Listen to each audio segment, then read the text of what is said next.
All right, we are live. What's up, everybody? We got Sixers and Hornets tonight in Charlotte. Looking forward to this matchup here. Unfortunately, no Embiid in this game.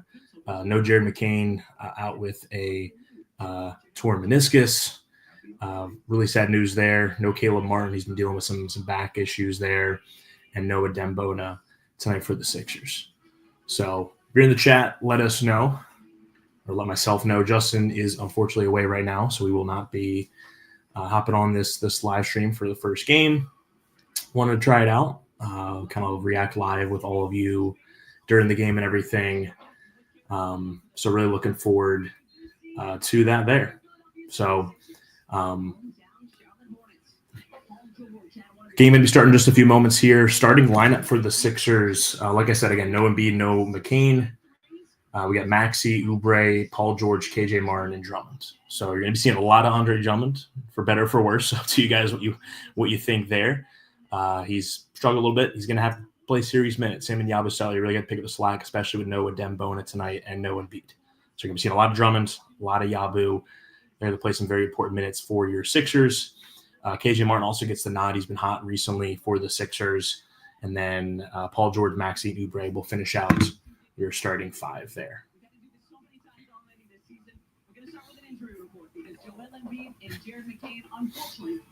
Let us know. Let me know too if it's too loud, anything like that. What's going on here? I'm live right now on StreamYard. Got the TV going in front of me, so we'll be reacting live. Got the ring light too. Let me know too if lights too bright or need to turn the lights off behind me if this is annoying with these two lights behind me here. Done before with lights on, lights off, and it's been kind of too dark. So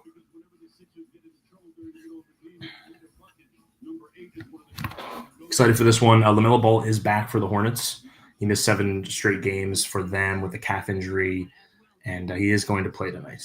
He will be on a minute restriction, but he's going to play for the Hornets. So get ready for some crazy shots and everything like that. This guy's like a shooter's dream. So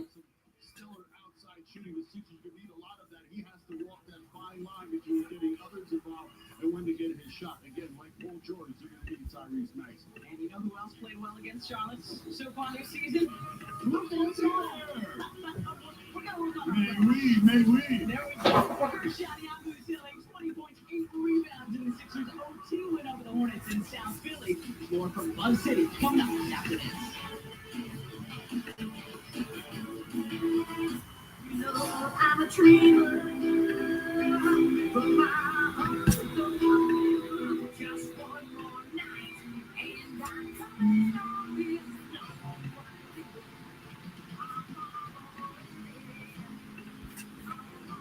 So game is about to start here. We're in a kind of pre-game commercial break here.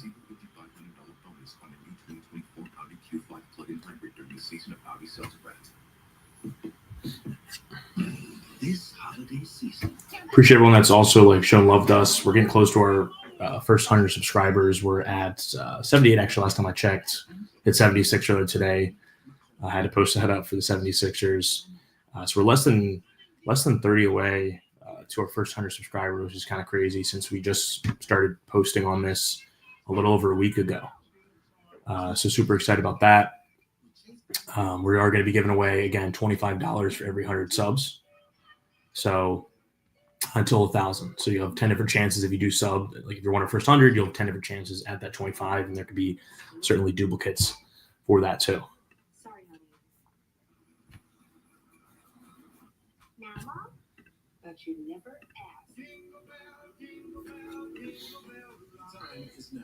Find your perfect BMW with the Road Home Sales. Free for credits up to $2,000 plus 2.99% APR on the BMW X5 through January 2nd. Get excited! Junior 76ers camps are back.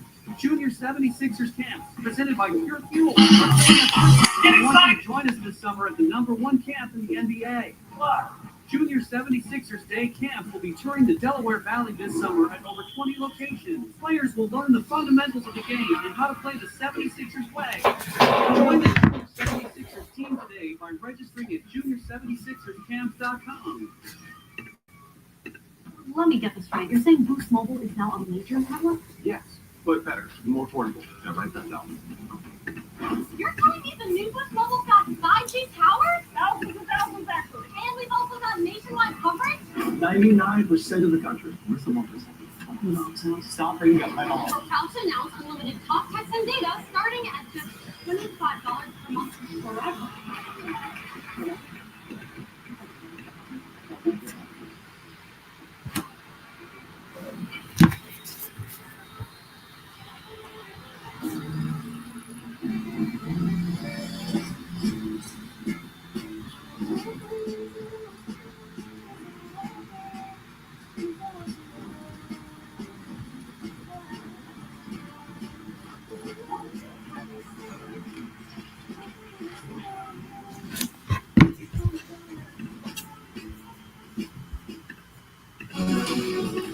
All right.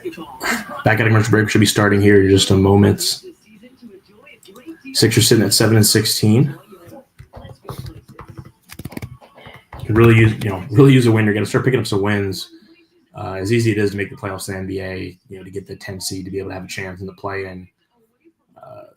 Got to start winning at some point, creeping closer to 500. It's going to be tough. Again, Embiid's out a week, so he's going to miss at least 3 games here. They play tonight, Friday, and Sunday. So he's going to be missing at least the next few games. Again, he's going to be reevaluated in a week. Could be longer than that. Just unfortunate luck with all of his with the sinus fracture, which he's had a lot of bad injury history. Some just like unfortunate ones. It's something that he's had a lot of knee issues, foot issues, all that. But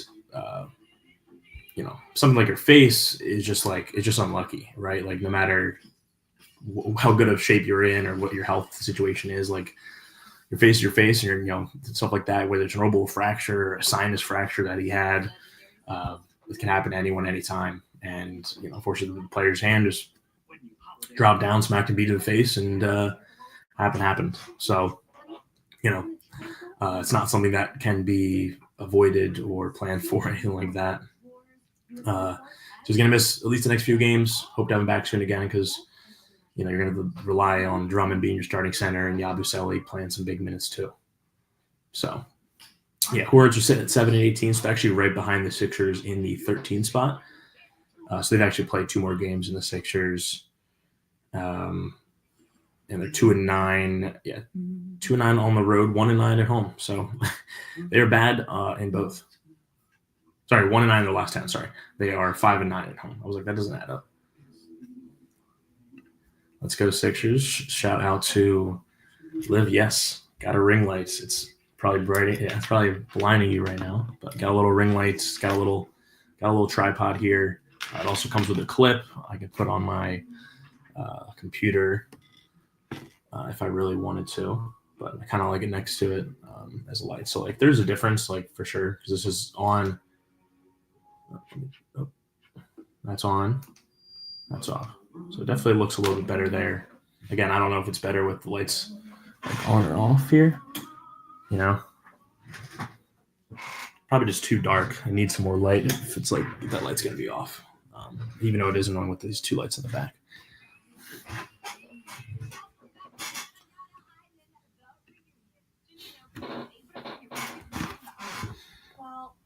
Probably started this a little too early. I guess I could have started this at closer to 7:10, just considering everything. NBA games don't like to start on time. So.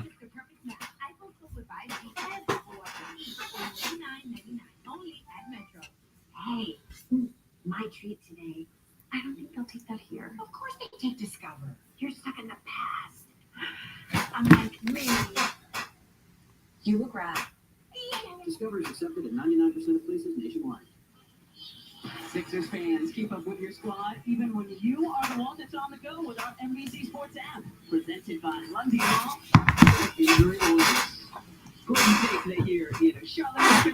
It's a beautiful night for basketball. Sixers Hornets round 3. Going to see these. Yeah, this is our third matchup, Sixers and Hornets. This will be the third and final one here. Starting lineups, LaMelo Ball again is back. Got Josh Green, Miles Bridges, and Brandon Miller, plus Mark Williams going to be starting for the Hornets here. Brandon Miller, a guy that gave the Sixers a lot of trouble last time with LaMelo Ball out of the game. So look for him to, get a little more eyeballs on him. And then again for the Sixers, you have Maxey, Oubre, Martin, Paul George, and Andre Drummond starting for your Sixers.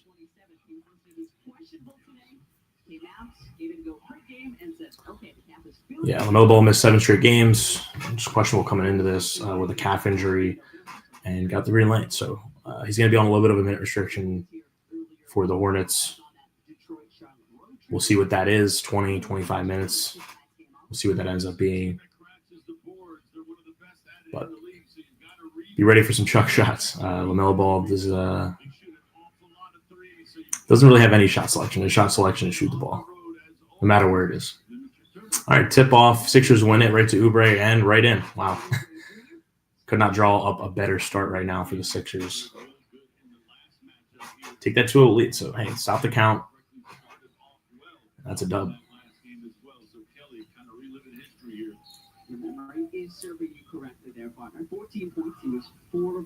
Yeah, another player that had a big game last time against the Sixers was Nick Richards. He's not starting tonight. Mark Williams is in the starting lineup, but Nick will be coming off the bench for him. And he put up like 20 plus last time. So hopefully they can neutralize him a little bit. That was a good play there. Out of the bounce, wrapping around. Got an open Brandon Miller 3, but he missed it. So Sixers will take that. Ooh. Paul George going right at Brandon Miller. Gets the deuce.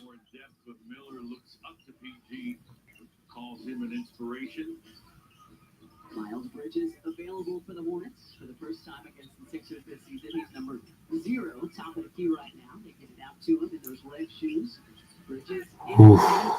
Oh my gosh, wow. Jelly from Miles Bridges, but does not fall in and out there. Wow. Maxey deep 3, got it. 7-0 Sixers. No quick timeout from the Hornets, but yeah, only a minute in. Sixers up 7-0, so a quick start for them, which is huge. Maxey taking a 3 too. I mean, that's something we talked about in our previous videos. Like Maxey, it's weird. Like there's some times where he's reluctant to shoot the ball. Sometimes he shoots the ball too much. He's got to find that happy medium, and getting him off to an early start will certainly help. Get him involved in the game, and he has that quick 3. And Hornets on the board first with the alley-oop. PG 3 off the front of the rim. I mean, that's a good look. It's open 3. You will certainly take that.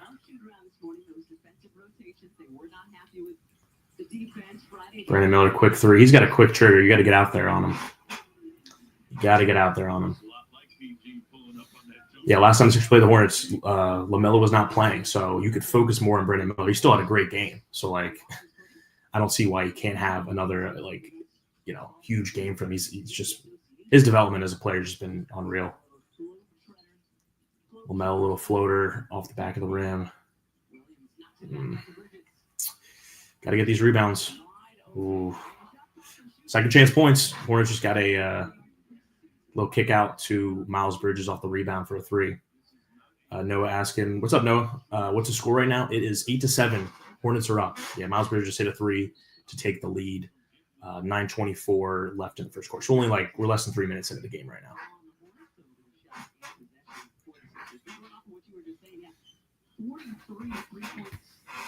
Yeah, and I'll put up 2 during commercial breaks and stuff like that. And we have a away from the ball foul, so Maxey takes a free throw.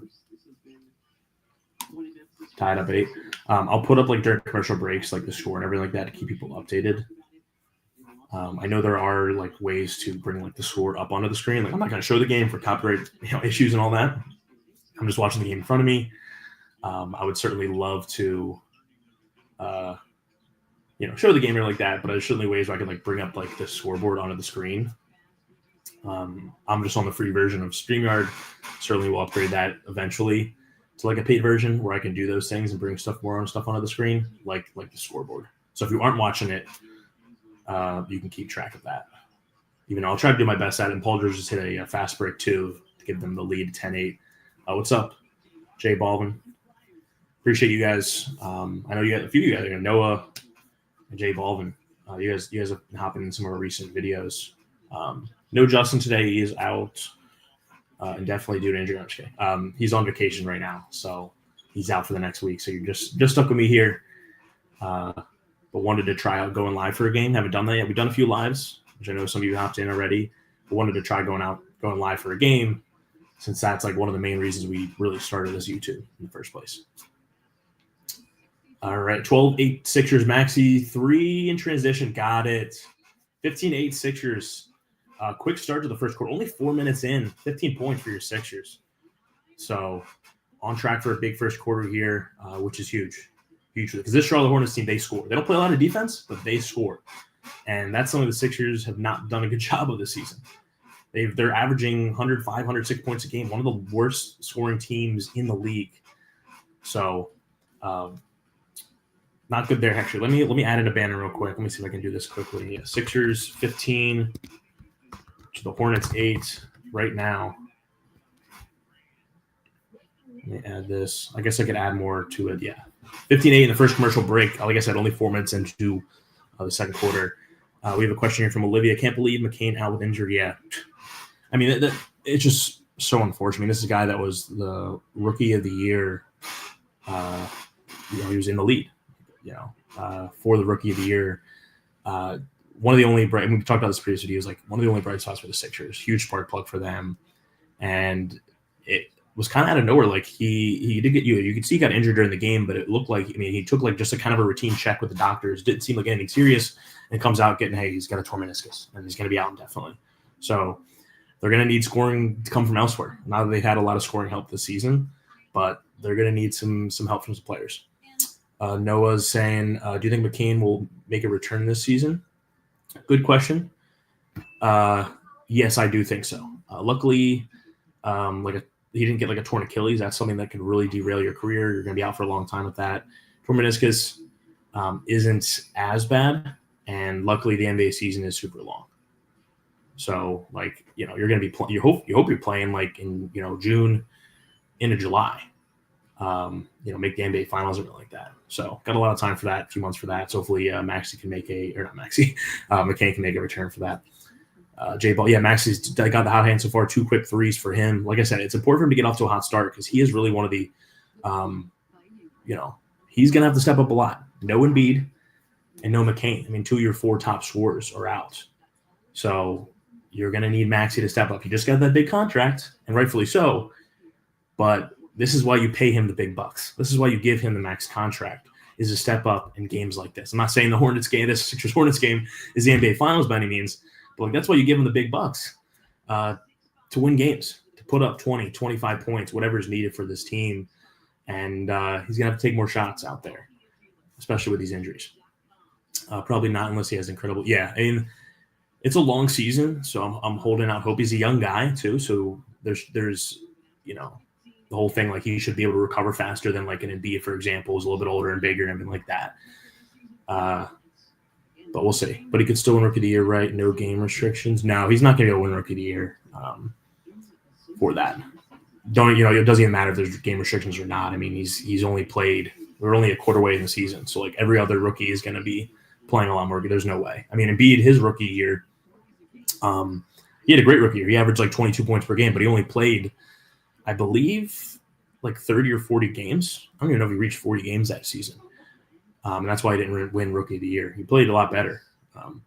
What's up, Jack? What's up, dude? Glad our squad is winning. Yeah, hey, winning right now. And like I said, stop the count, end the game right now, since they are on top right now. Can't stay for too long. Just want to show some. Appreciate you, Jack. Thanks for dropping in. Wonder if McCain is going to keep posting his vlogs. LOL. Absolutely, he definitely will. I mean, it's something too. Like you'll get a chance to see him, not on the court from more of the recovery standpoint, which is something you don't always see from your Sixers, right?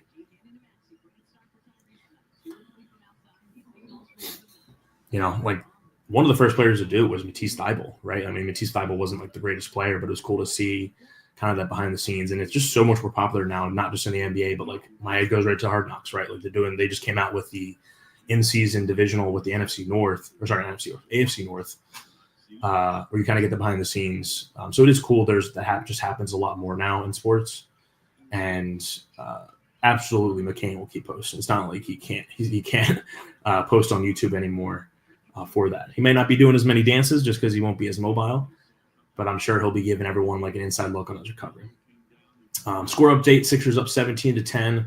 7 minutes left in the fourth, or in the first. LaMelo just hit a 3 to make it a 4-point game. No subs so far for the Sixers. Still got PG out there, Maxey, Drummond, KJ, and Oubre. Maxey blocked by Josh Green. Good defense there.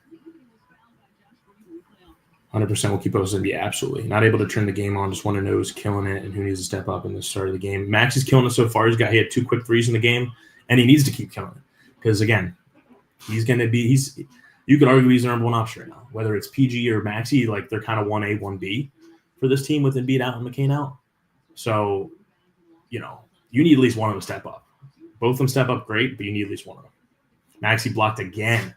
He was asking for a goaltend there. It was close. LaMelo step back 3. I mean, I don't know if you guys are watching the game right now. I mean, just like a circus shot. I mean, LaMelo Ball just takes like he's like he's playing pick up the ball out there. I mean, just like a shooter's dream. Like just take whatever shot. And PG hits a 3, make it 20-15 game. Sixers 20 points so far in the first quarter as they surpass the halfway point here. We got a question here, a bit random, but I'm Australian and a big Sixers fan and flying to Portland to see a Sixers game. Anyone got any ideas on how to meet players? First of all, that's awesome. I didn't know you were from Australia. So, and it's really cool too to see us, to meet a Sixers fan in Australia. Did you become a Sixers fan because of Ben Simmons, or were you a fan even before Ben Simmons? I'm curious. I do know like Sixers did gain a lot of Australian fans once Ben Simmons, joined the team. Your question, got any ideas how to meet players? You do have a good advantage working for you. One, you'll be in Portland, which is not close to Philadelphia. So if you're wearing your Sixers gear in Portland, there's a decent chance that you'll stand out. There won't be a lot of Sixers fans there. I mean, there certainly will be some that probably live in the area, but maybe even hey, if you're comfortable with it, hey, make a sign and say, hey, I travel from Australia. I see it all the time where like there'll be fans like travel from far distances and have signs that will like go viral on social media and end up meeting some players too. If you can get in the stadium early, go for it. Some don't open early for like season ticket holders, that kind of stuff. Like I'm a season ticket holder for the Sixers. I can get in 30 minutes before any other fan. I get in like an hour and a half versus an hour. So try to get in as early as you can.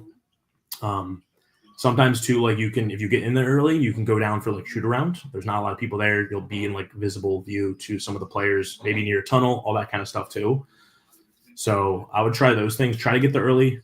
Make a sign if you're comfortable with that. Not very often do people from Australia come to the States and go to like NBA games. So like that's super unique, super fun, and I'm sure you'll get someone's attention from that, whether it's through social media people or from the team itself for that. That's true. I'll make a sign. Yeah, that's true. Yeah. I mean, like I see it all the time. People make signs for like, hey, it's my kid's first birthday, first Sixers game, that kind of stuff too. And they'll be up on the Jumbotron all the time. You may either like get up on the Jumbotron and they see you, or a player sees you. Yeah, try to get there early. Deck yourself out in Sixers gear, and make a sign if you're down for that. You can even make a sign too, like if you have like a favorite player, like hey, I'm a big, I don't know why Drummond was the first thing that came to mind, but if you're a big Drummond fan, put that on there, and I'm sure Drummond would like to see that and come over. Score update: Sixers up 20-16. 5 minutes left in the first quarter. See ya, Jack. Gotta go. Keep up the good work. Appreciate you, man. You said yeah, it's because of Ben Simmons originally. Yeah, but stuck with them. Yeah. No, I mean, we talked about that in one of our – Justin and I talked about that in one of our videos. I mean, just how electric of a player Ben Simmons was. I remember vividly seeing Ben Simmons in Summer League. Maxey, 3, get in there. Woo! He's hot. 3 threes already in the first quarter for Maxey. he's got the trigger right now, and he's pulling it. It's going in. 23-16. Sixers up 7. Yeah. 3 threes already. 4-7 from the field. 12 points in the first quarter. You got to get him hot. Oh, and a nice turnover caused by Drummond. Sixers ball. They could really pounce on this, make this a double-digit game early. Back there. So, I mean, the process here, obviously, just you had to be patient, all that. But seeing Ben Simmons come into the league for your Sixers was just so fun. So he was just an electric player. I mean, some of the passes he made, and seeing a guy that big be that athletic, finish at the rim and just play make was just unreal. I was a big Ben Simmons guy when he came in. Unfortunately, a lot of people figured him out, and he just didn't make the right move. He didn't learn how to shoot, and he just didn't adjust. He didn't put in the work to get better. And with how competitive the NBA is, there's not a lot of players in the NBA versus the NFL or just any professional sport to begin with, but especially in the NBA, there's always guys competing. There's so many guys vying for your spot. And yes, he was a top pick, so that certainly helped him. But you got to put in the work and improve your game, or else people will figure you out. Same reason that sophomore slump happens a lot of times in the NFL for quarterbacks. People watch the film, they see your stuff, and that's why people started sagging off Ben Simmons. He's not going to shoot the ball, so I'm going to sag off him. Make him drive past me or pass the ball out. So a lot of times it was 4-on-5 on offense because he just was a non-factor. He played make well, but he couldn't make a shot, really. So you're going to do a Maxey sign? That's a good one. Yeah, no, Maxey's such a nice guy. Such a nice guy. I actually met him at with season tickets. They do events every year, and they did one in what was it called? Liberty Grounds, which is in Fairmount area, right on Girard Ave, and it's they have indoor mini golf and all that kind of stuff. Really good food there. They catered in food. And they were hey, we're going to have some surprises for you. They didn't mention Maxey was going to be there. And they had some players. That was when Montrezl Harrell was on the team. So this would have been 2 or 3 years ago. Montrezl Harrell was there. Matisse Thybulle was there. Daniel House was there, and Maxey. And you could either get a picture or get autographs. Maxey didn't show up until a little bit after. So first it was just Daniel House. So I was all right, let me go get Matisse Thybulle's autograph and Montrezl Harrell's. And then Maxey showed up, and they're hey, we actually have extra tickets because you could only pick one of the options, and they're you can do both. So I went over. My girlfriend and I, we met Maxey and Daniel House. Super nice guy. Even though it was just for a picture, we asked him if he could sign an autograph for us, and he did. It was a pencil autograph. It wasn't in pen or anything like that, but he did it. I mean, he's younger than me. He's a super nice guy. So I would definitely do Maxey. That's a good one. Score update: Sixers are up 23-16, up 7 here. 3:49 left in the first quarter. Yabusele is in the game now. Lowry's in the game, and Ricky Council getting some early minutes for the Sixers, which I like to see. Unfortunately, with all the injuries and everything like that, you're going to see more Lowry. And you're going to see more Drummond. Two veterans that have really struggled for this team. Oubre misses both at the line. Ugh. Got to make your free throws. That's another thing that's the Sixers have struggled with. And when you're struggling to get points up on the board, you got to get your freebies. And they have not shot the free throw well. Fortunately, one of the guys that does shoot the free throw well, Embiid, has missed a lot of games. So, oh my gosh, on the battle. Damn. Yeah, that sounds sick. He does look like a great guy. Yeah, no. I mean, Maxey always has a smile on his face, always has, good vibes. Just a really nice guy. Speaking about Trez, he's playing in Australia now. I saw him come. Oh, really? Really? What team is he playing for? And is there any other NBA players in or on his team? When Justin and I, we went to the Sixers Breakers game, the New Zealand Breakers preseason game earlier this year. And Jonah Bolden was on the team, and Von Maker too.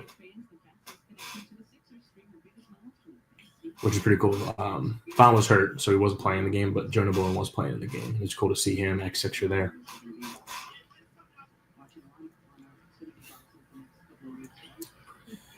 Nick Richards boasts his free throws. Hornets are in the bonus. Sixers up 23-18. Not a lot of scoring has happened the last few minutes here. Yeah, Sixers 1 for 3 from the line. Got to make your free throws. Maxey playing the whole first quarter. Another 3. Get in there. Ooh, off the front of the rim. A little deep. If he was a step in, that's going in. And another Nick Richards bucket. I mean, yeah, Nick Richards killed the Sixers. I'm a little surprised that Nick Richards didn't start for the Hornets, considering how well he played last time. And already a quick 3 points. Yeah, 23-20, another crucial break in this one. 3 minutes left in the first.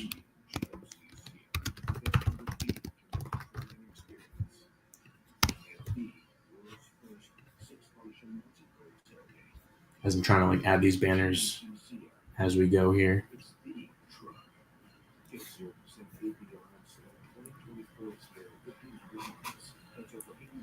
Trez is playing for the delayed 36ers. Wow. Okay. He's been dominant. I bet. Yeah, I mean, Trez was always his issue was never really offense. He was a beast offensively. Certainly, it would have helped if he could shoot the 3 ball. I mean, that's what the NBA is now.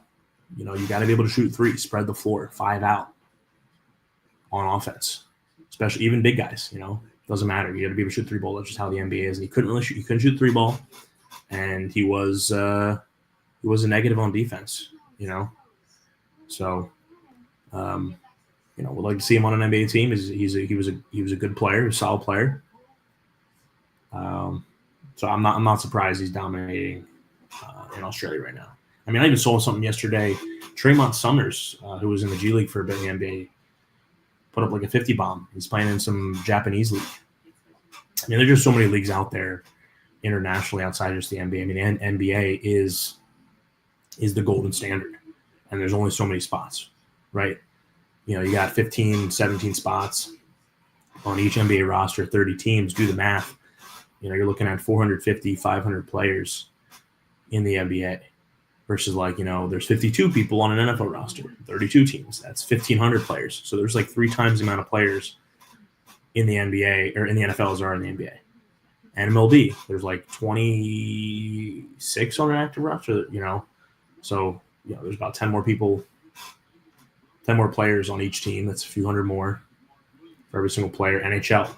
Bunch of guys in the NHL teams. I mean, pretty much everyone plays too. So, NBA in terms of professional sports, the core 4, very selective, very selective. You make very good money, but very selective. A lot of good players in the G League. There's some NBA vets in the G League, guys that could probably come right up and put up 15 points. But it doesn't matter. I mean, there's just not many spots. Just how it is. All right, Sixers back from commercial break. Up 3, 23-20. 3 minutes left in the first. Current live spread, 3.5. Which is about what it was pregame. Still got Ricky Council in the game. Lowry, PG, Drummond, and I believe Maxey's in the corner. Not showing him right now. I can't see him, but PG has played the whole first quarter. Oh, no, Maxey's out of the game. So they just took Maxey out, put KJ Martin back in. Come on, shoot that, Ricky. Get in there. Oh, foul for him. Okay. Hornets have reached their foul limit, so Sixers will be on the bonus next foul. That was on Cody Martin. Shout out to Caleb Martin, who's unfortunately out of this game, but brothers there.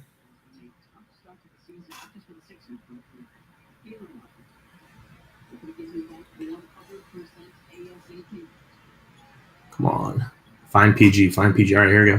Come on, get in there. 3 ball, PG, baby. PG's hitting his shots. Just got to get some more. 26-20. Sixers up 6.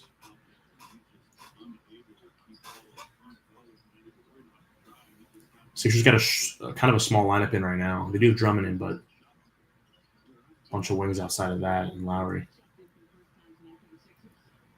Sixers clamping up on defense, forcing a deep 3. I don't know who that was from the Hornets, but how much is left in the quarter? 2 minutes and 14 seconds. Yeah. Both teams have kind of cooled off. The Sixers at 20 points midway through the first, and they're kind of cooled off. But yeah, they're up 6 with 2 minutes left in the first. They do have the ball. PG's got it, top of the key. KJ Martin trying to set him a screen, a little pick and roll. Come on, get this PG. Get in there, gets to the hoop, passes out to KJ, over to Ricky Council, going to take the heavily contested smothered three, not the look you wanted for your Sixers. Got the ball late. I mean, he got the ball with like 2 seconds left in the shot clock, kind of had to chuck something up. Sixers steal it. Paul George got in transition. You got a 3-on-2, KJ. Nice finish there. Little Euro step into the layup. Sixers up 8, 28-20. Let's get it. 90 seconds. Let's get a nice little finish to this quarter here. Clamp up on defense. Who scored apart from Maxey and PG? Let me pull that up for you. Brandon Miller, 3 off. Drummond gets the rebounds.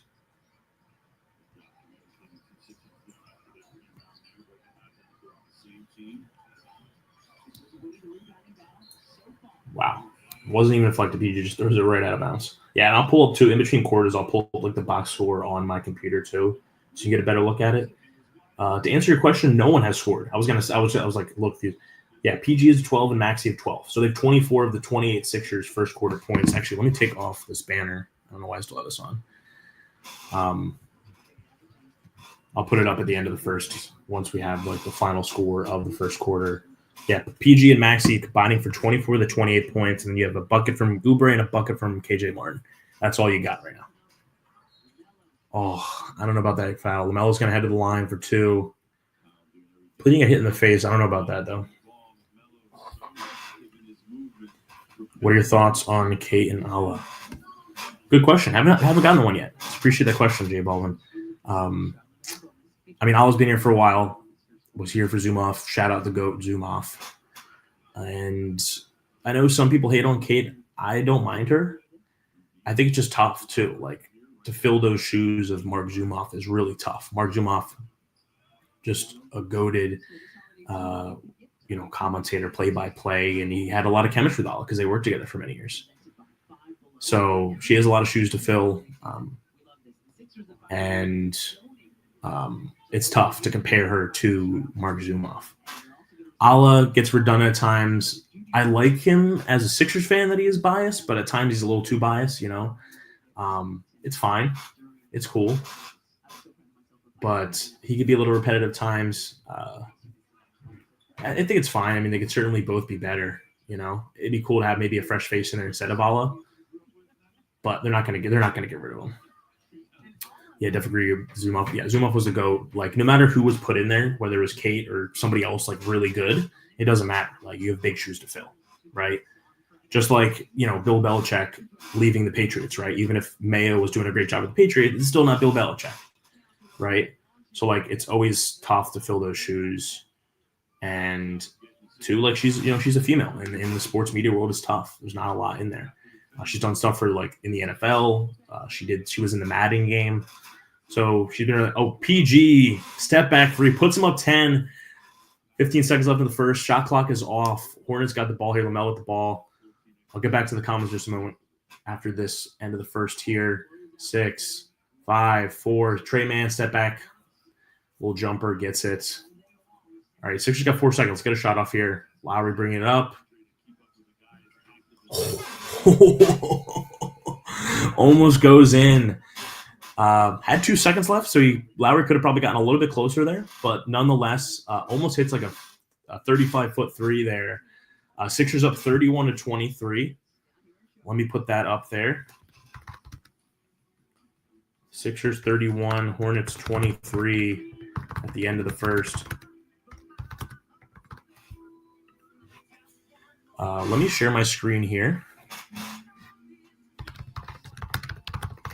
just so I can pull up like some of the stats here again. I mean, PG and Maxey pretty much scored all the points.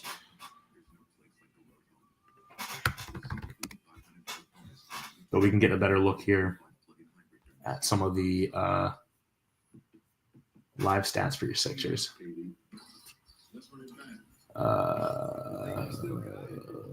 Yeah, Zoomoff was definitely good. I really like Kate. Why does she get so much hate? I think a lot of it has to do with just big shoes to fill with Zoomoff. people maybe find her annoying at times. I'm not one of those people that hate on her. I'm not going to sit here and say like that she's amazing, but I think she's fine, right? Like, I don't see why they would want to get someone new. Yeah, PG's on fire. Yeah, PG has 15 points, 6 of 8 from the field, 3 of 4 from deep, 2 rebounds, 3 assists. Maxi has 12 points, 4 of 9 from the field, 3 of 5 from 3. And I was about to say 1 assist. He does not have any assists. Oubrey's got a bucket. KJ Martin has a bucket. So, yeah, 27 of 31 points coming from Maxi and PG. You're 2 big guys. That's what you need. Yes, you'd like some other guys to step up, but I'm not going to complain that Maxi and PG are stepping up right now. You hope that continues. You're going to need – I didn't even have the Hornets score up there. Wow. 31 to 23. There we go. Save that and add that in. Sorry about that. Yeah, PG and Maxi combining for 27 of the points, shooting a combined 6 of 9 from 3, so they're shooting very efficiently. We would like to see some other Sixers get involved, but not going to be complaining there. Not going to be complaining one bit what's going on there.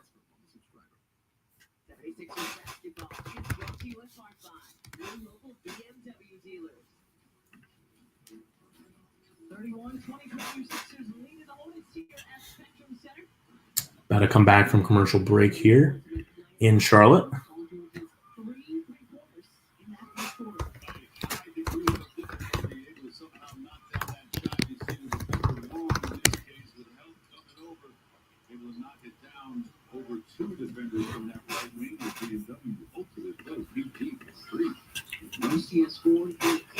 All right, we got the start of the second quarter here. Yes, PG is on fire, baby. Bad rotation there. Miles Bridges gets an easy dunk under the rim. 31-25, start of the second quarter here. Starting for the second quarter here, you got Eric Gordon in. Eric Gordon's checked in. You got PG, Maxi, KJ Martin, and Yabusele. Eric Gordon, 3. It's off. Not a fan of Eric Gordon getting minutes. I'd rather see like Reggie Jackson or literally anyone in there. But nonetheless, he's in. Unfortunately, one of the downfalls of McCain being out. McCain would be in the game right now. PG's still in the game, though. He's played a lot of minutes so far. Maxi back in, too. Maxi floater, got it. Assisted by PG, too.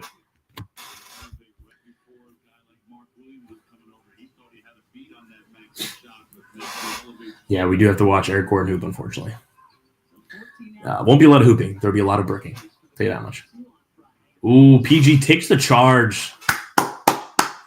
Doing on both ends. Hey, however you can get it.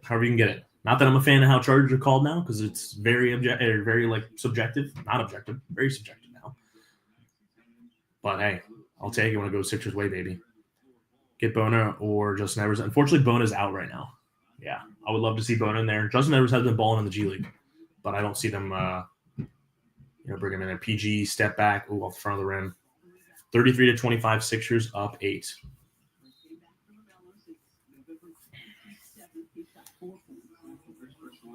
Yeah, Edwards just had a big game for the Blue Coats.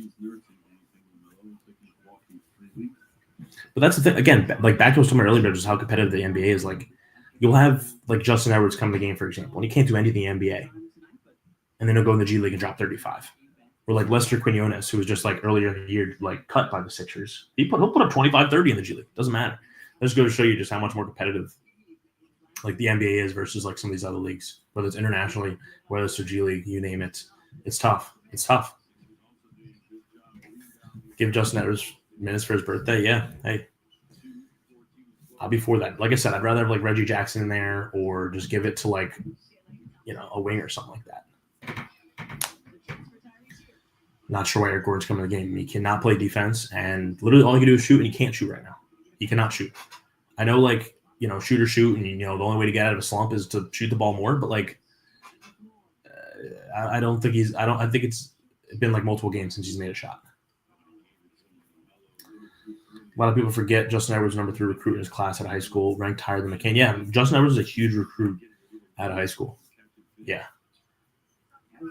Unfortunately, due to injuries and just kind of poor play, he's fallen out. But I was happy the Sixers grabbed him. Like, he was a great guy to grab undrafted. Great pickup for them. And, like, certainly, like, a risk to take, you know what I mean? Let him get some minutes in the G League, though. Even a guy like Bono, like I'd love to see Bono more, but he's still not ready for the big leagues. I would rather see Bono get some more minutes in the G League.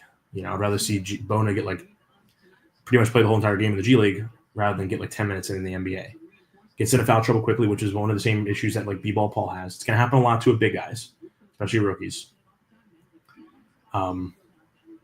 So, fortunately, with Embiid's injuries, and the fact that the Sixers don't have a lot of big men, like I get why they're keeping him on the team, but I would like to see him in the G League if possible. Just get more minutes, more touches, and all that.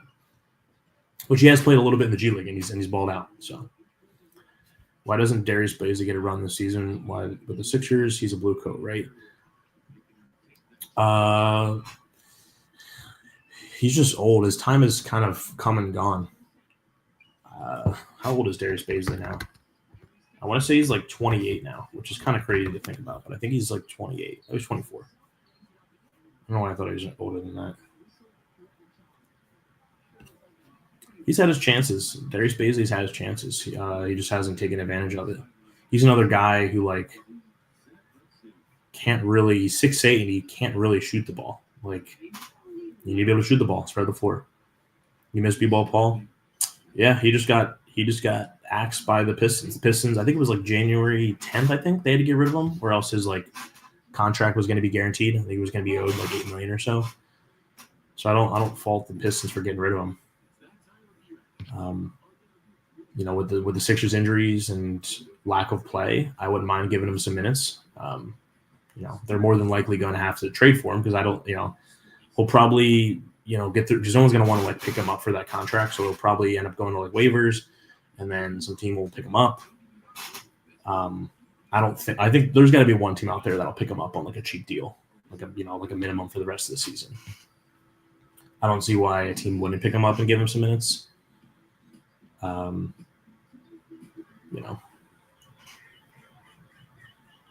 But I don't fault the Sixers like for not bringing him back. I like B-ball Paul, but like he could spread the floor, he could shoot the 3-ball, but defensively he was a negative. Like he fouled a bunch because he couldn't. He's not a big body, and he struggled getting rebounds again because he's not a big body. Like he was athletic, he could catch your alley oops and play. Like I think, in my opinion, like a Dembona is just like a bigger bodied, like B-ball Paul. Like he's actually strong. Like B-ball Paul wasn't tall or strong really. You know what I mean? He was athletic, but he wasn't tall or strong. Bona is a little bit taller, stronger, and you could argue even more athletic. So, B-ball Paul is definitely a better shooter than Bona, but it kind of depends on like what you want, what you need. We dropped 30 and 10 on Jokic one time. Yeah, hey. You know who else had a good game on? Has had many good games on Jokic is Joel Embiid. 47 points. Never forget.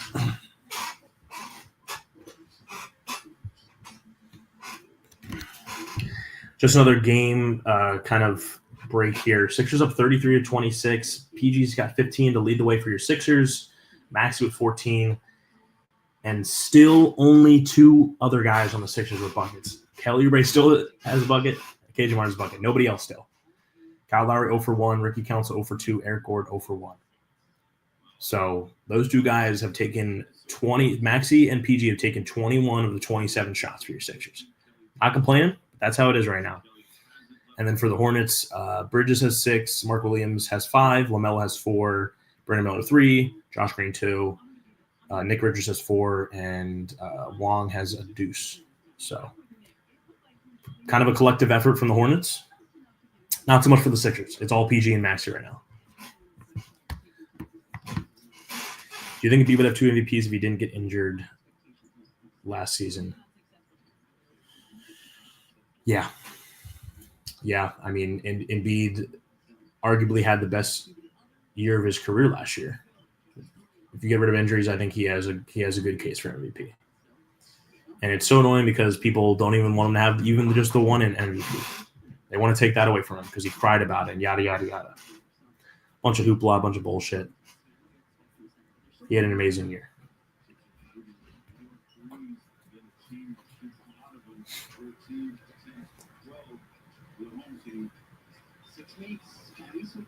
Maxey, blocks again. Maxey's been blocked 3 times already this game. Hasn't missed it a lot, but when he misses, he's in blocks. But he's being aggressive. He's going towards basket. Like, see it. 36, 12, 5, and 4 stocks. Are you talking about Embiid stats last year?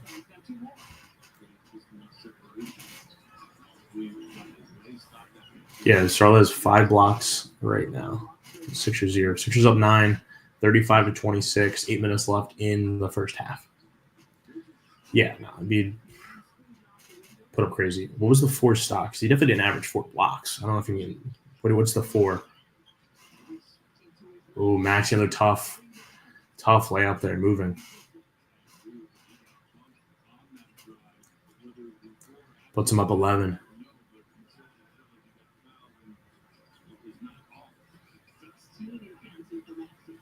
Nice, he's got 16.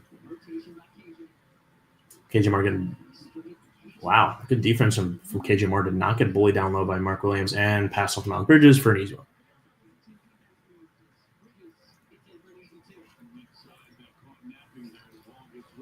Stocks, Joseph blocks. I've never heard that. No, wow.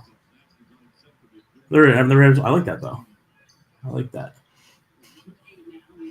Steals plus blocks. Yeah, I mean, hey, look, that's the thing. That's okay. KJ Martin 3 and blocks. Defense is something that Embiid has always been great at and gets overlooked. People like to look at the offensive stats, the Lukas of the world that put up, 30, 10, and 10, and Jokic who puts up 25, 10, and 10. And SGA puts up great stats. But like Jokic does not play defense, and neither does Luka. Luka got exposed last, in the NBA Finals last year for not playing defense. I would say similarly to Jokic. NBA is a two-way game. You got to play offense, you got to play defense, and a lot of these players just play offense. Embiid plays both, and he has stats to back it up.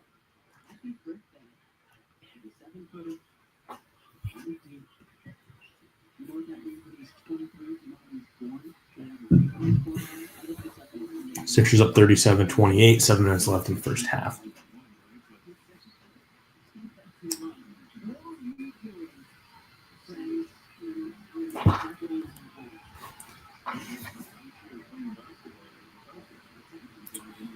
Embiid's defense definitely underrated. Had a case for defensive player of the year, making an all-defensive team for couple. Yeah. It's tough because like Rudy Gobert is the defensive player of the year merchant. Not that I think he is. I think the 1 year, I'm not sure what year it is. I had Simmons actually winning defensive player of the year because he could guard 1 through 5. Was an amazing defender. Ben Simmons. Rudy Gobert has in times in his career been taken out of games because he cannot guard guards in the perimeter. Don't get me wrong, he's a great defender, but for him to have as many defensive player of the year awards as he has, I just don't agree with.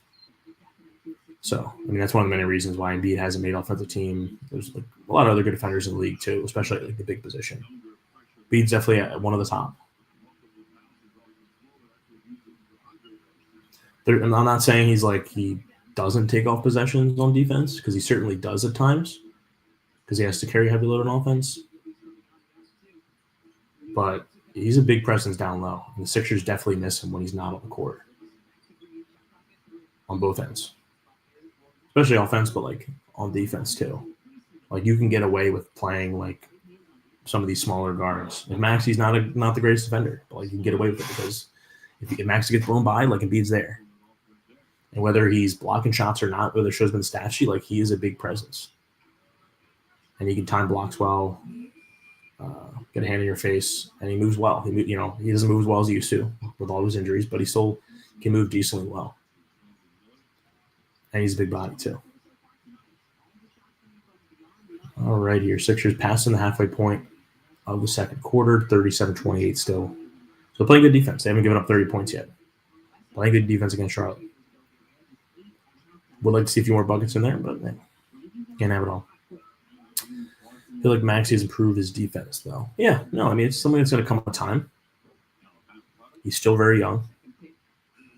one thing he has going for him is he's very athletic. So like he can make more mistakes than certain players because he can recover from it at times.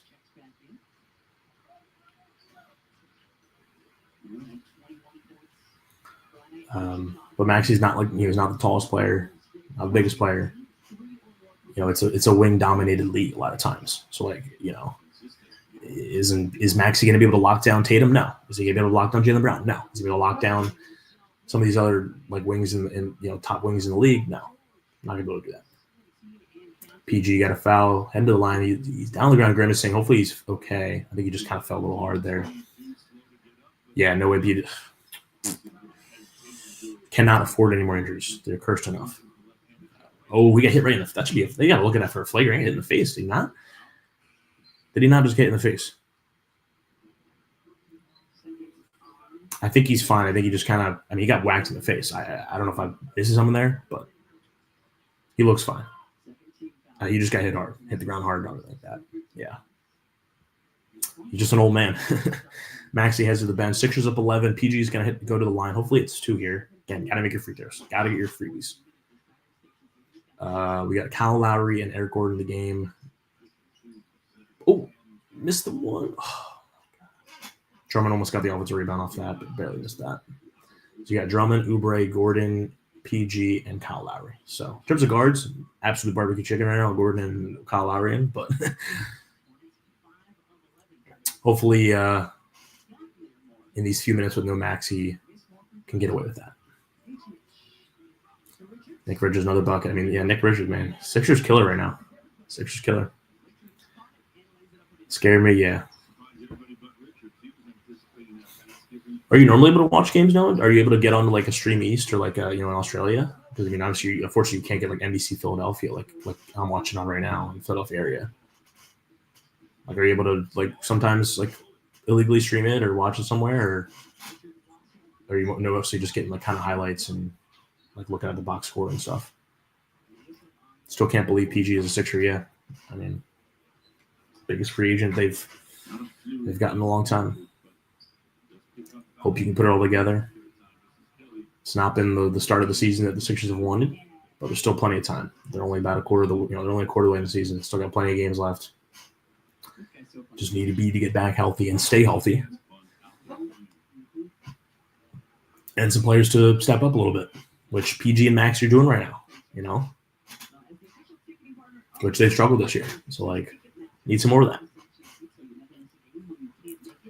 What's up, Justin? Yeah, nice room. Appreciate it. Just copped it.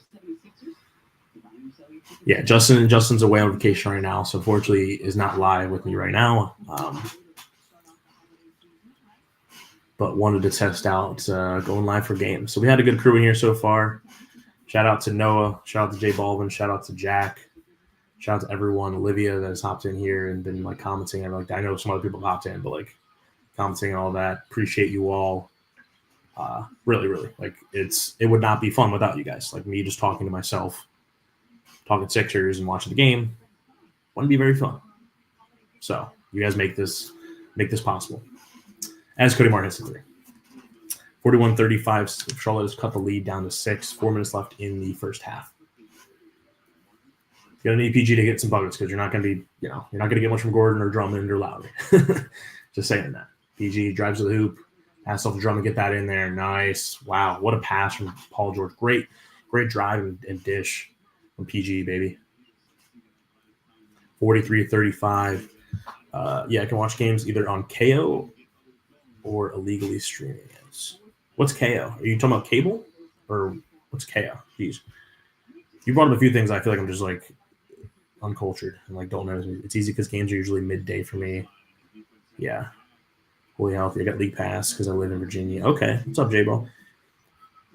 What's your real name, J Baldwin? If you don't mind me asking. You don't have to say it if you don't want to, but I'd rather call you by your actual name than J Baldwin if you're okay with that. Used Streamies for a while, but finally decided to just get league pass, and it's been nice. Yeah, I mean, it's definitely cheaper to just illegally stream it, but like there's so many times where like that stuff cuts out or buffers or it's like super delayed. It's annoying, right? NBA also does not make it easy. I mean, a lot of people complain about league pass is expensive. and there's times where stuff is blacked out, or like you name it. I know it's not as bad as like the Philly market. I know Bally Sports, there's all that stuff going on there. Sometimes people just rather stream illegally. Patrick, what's up, Patrick? I'll start calling you Patrick, unless you want me to call you J Baldwin. I'd rather call you Patrick. But KO is a streaming app, but they don't have many games. Okay, I've never heard of KO. Is that an Australian thing? Let me look it up. Or is that? Do people use that here too? Let's see. Watch sports live on demand. Okay, I've never heard of KO. I know like Crack Streams was big for a while. I don't think it's like really big anymore. The Stream East is just the biggest one. Drummond, are they calling up N1 or Charge? Charge. I'm telling you. May change the username. Yeah, I mean, up to you. Again, like, I get it if some people like to kind of stay like anonymous. I absolutely get that. Even though it makes it look like J Ball is in the stream, so it's fine. Maybe 1 in every 10 games. I usually use Stream East or Meth Streams. Now that's a name right there. Meth Streams is quite a name. It's always something new. There's gonna be a new one pops up too soon. All right, another break here for the Sixers. Let me make a banner here. Sixers up 43-37. So Sixers up 6. Unfortunately, Drummond did just get a charge there. It looked like it was going to be an N1. He made the bucket, but called a charge. It's going the other way. There's 3 minutes left in the first half here. And I'll probably take a little break for the first half, like at halftime, and then hop back in for the second half. I don't know what I'll do. Maybe I'll just like take my video off or something. Or maybe I'll play like a fun video, like a Jared McCain like highlight video or something like that. We'll see. Stats so far: PG with 17 points, 7 to 10 from the floor, 3 of 4 from 3. So very efficient night so far for PG. Add to that 2 rebounds and 4 assists. Tyrese Maxey 16 points, 6 to 15 from the field. So not as efficient, but hey, gotta get your shots up. I'm not looking for Oubre or Drummond to take 15 shots a game. You're gonna need to get some buckets from Maxey, which he's doing right now. 3-6 from 3, 1 rebound and 1 assist. Add 2 steals to that for Maxey. Oubre's got 6 points, which is the third leading scorer on the Sixers right now for the first half. 3 of 6 from the field, 4 rebounds and assist. Drummond's got a bucket, 10 rebounds and an assist. 3 turnovers for Drummond, so we'd like to see that down. And Sixers bench have not gotten a single point. Attributed a single point to this team. Lowry 0 for 1, Gordon 0 for 2, and Ricky Council 0 for 2. Nick Richards leading the way for the Hornets. Like I said, Nick Richards, Sixers killer for some reason. He's got 10 points for them.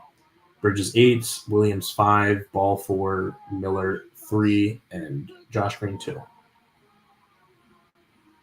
Overall team stats wise, Sixers are leading the way 46% to 40% to the Hornets, 6 to 18 from 3, 33%. Hornets are shooting 4 14 from 3, so not very good. Sixers only have 4 free throw attempts and have made 1. So would like to see them a little more aggressive, get to the free throw line more, and make the damn free throw.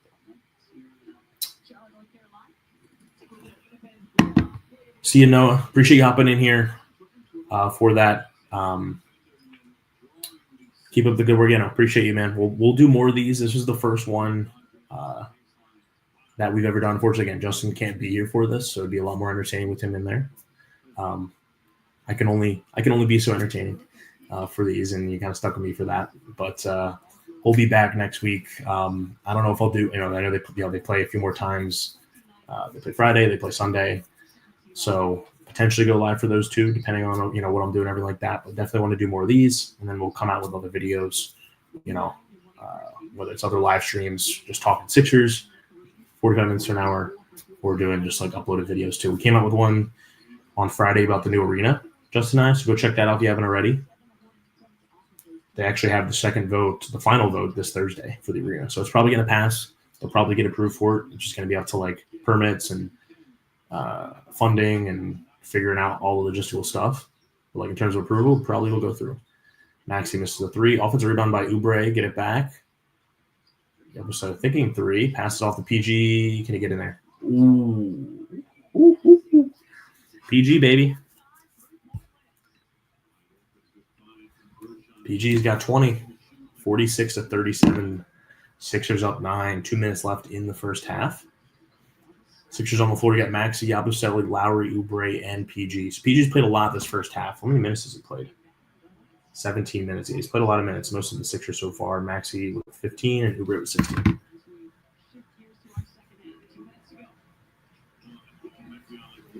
Just changed profile. It was time. Yo, I like it. I like it. Maxey 3, got it. Looks right over the Sixers bench. Hype him up, baby. Hype him up. Should get like 3 glasses. Sounds like there's got to be something out there on like Amazon or something that has like 3 ball glasses. Give me that. But Sixers up 10, 49-39 for your Sixers. Great defense. I mean, only getting up 39 points so far to Charlotte. Charlotte's a good offensive team. Don't play a lot of defense. They're a good offensive team. So only give up 39 to the Hornets so far. Really good.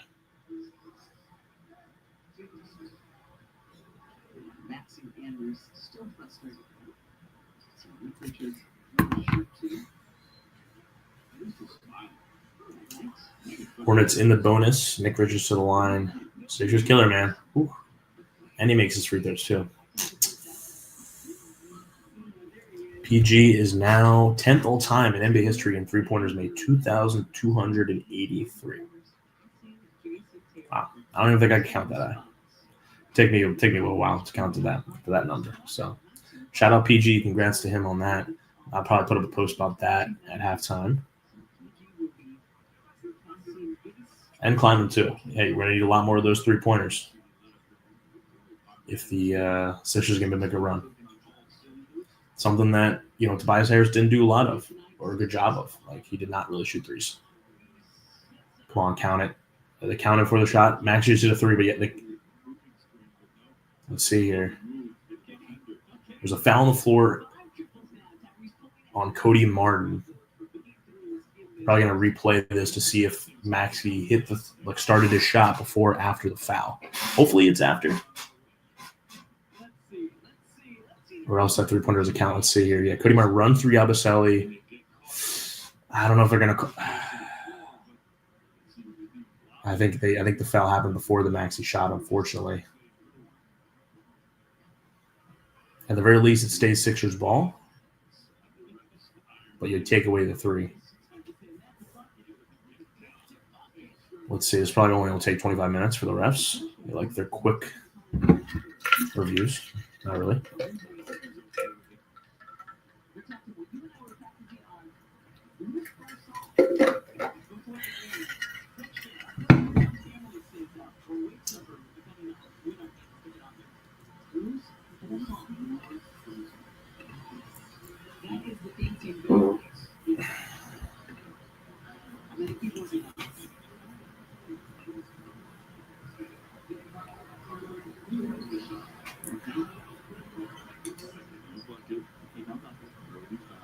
Yep, no buckets. They're calling a foul, like I assumed there. Yeah, so the foul happened on the floor before the shot, so they're taking away the 3 from Maxey. But the Sixers do get the ball from it at the foul line. It's unfortunately not in the bonus, even though it would have been the opposite side taking free throws, which would not have been ideal. So see if the Sixers can do anything here. Up 9. See if they can get it to a double-digit lead. Maxey, another 3 deep. Woo! Oh, my gosh. Step back. Maxey, step back 3 would not be denied there. Hey, ball don't lie. Ball does not lie. Let's go. Low ball 3. Got it right back. Can't leave LaMelo open for 3. Could not leave him open. He's going to get you. He's had a quiet first half, but not going to stay that way. He's going to get his shots. You just got to make sure that they're not open.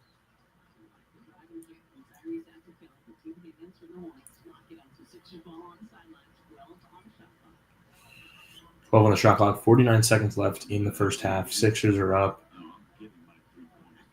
Ooh, that was cold for Maxey. 52-43, 9-point lead. Oh my gosh, Sixers turnover. Could have been a better shot from PG there. And they get it away from it. Not good. Wow, that goes in. Oh my gosh. That was an awful shot from Maxey, leading to another alley-oop for the Hornets. Not the way you want to end the first half. Nope. Getting the crowd into it. You can't let the crowd get into it. Sixers lead down to 5.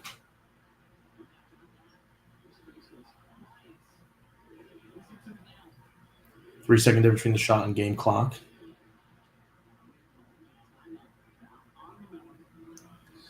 Foul on the floor from LaMelo. Numb foul. He's going to send Lowry to the line. Hopefully he can make 2 here.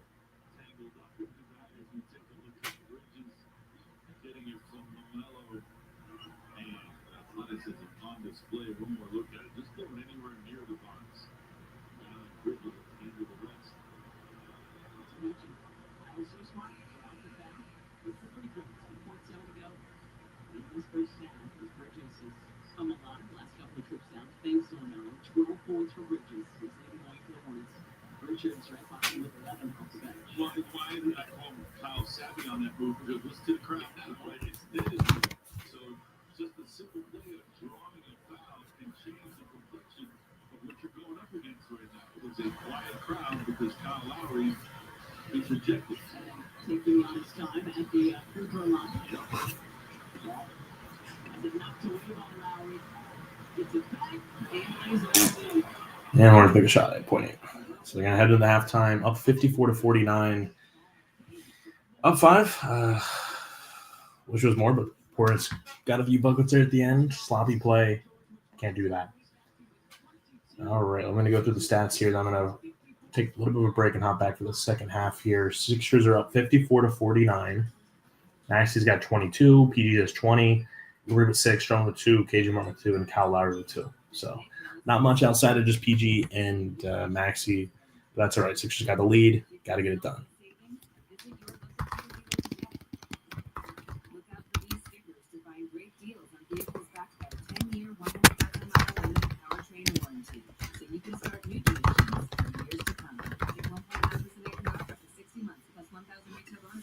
All right, Sixers at 54-49 at half. I will be back for the third quarter. I'm just going to share my screen here.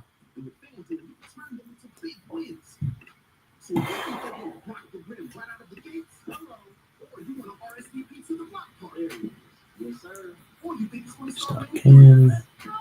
There we go. There we go. All right. Like I said, I'll be back for the second half. Everyone take a break, take a breather, get some food, get some water. And I will see you all in just a few minutes for the start of the third quarter.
And I was muted. We are back, everybody. Second half of play just started. Sixers up 54-51.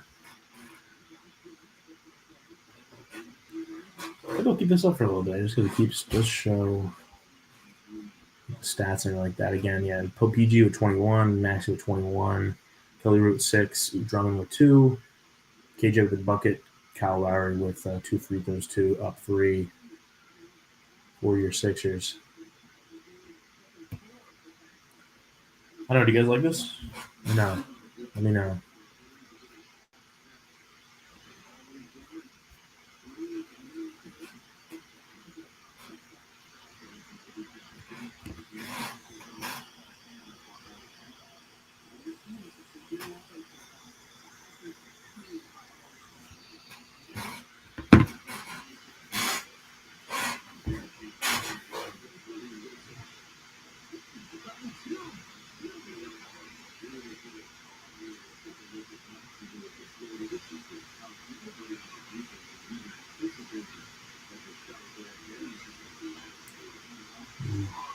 There you go. Maxey finally gets a whistle.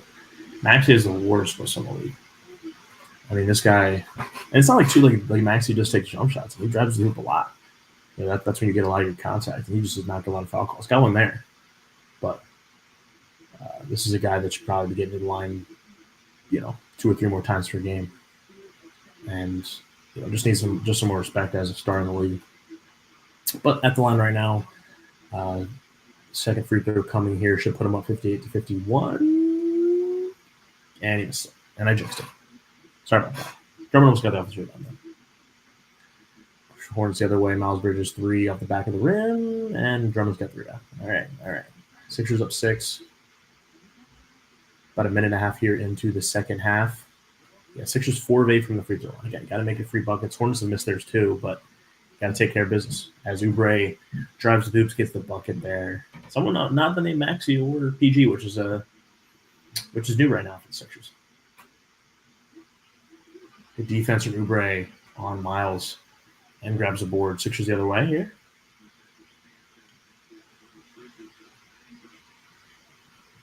PG with the ball back to Oubre. Oh, that was a nice play. Oh, yeah. Sets up the easy dunk. And a timeout from your Charlotte Hornets. Not your Charlotte Hornets. Timeout by the Charlotte Hornets. Quick little run there for the Sixers. Puts them up 10. Double digits there. 61-51. Let me know, too, in the chat if you'd like with the scoreboard up there or, without the screen. Is it easy to add that back in? Let's see. Oh, yeah, it is pretty easy. I like that. Let me know if you like it better like this or like this up there. I like kind of like this better because I don't need to be like the main thing on the screen. Even though Google, the Google stats is like the most basic stats ever, but does the job, shows the score.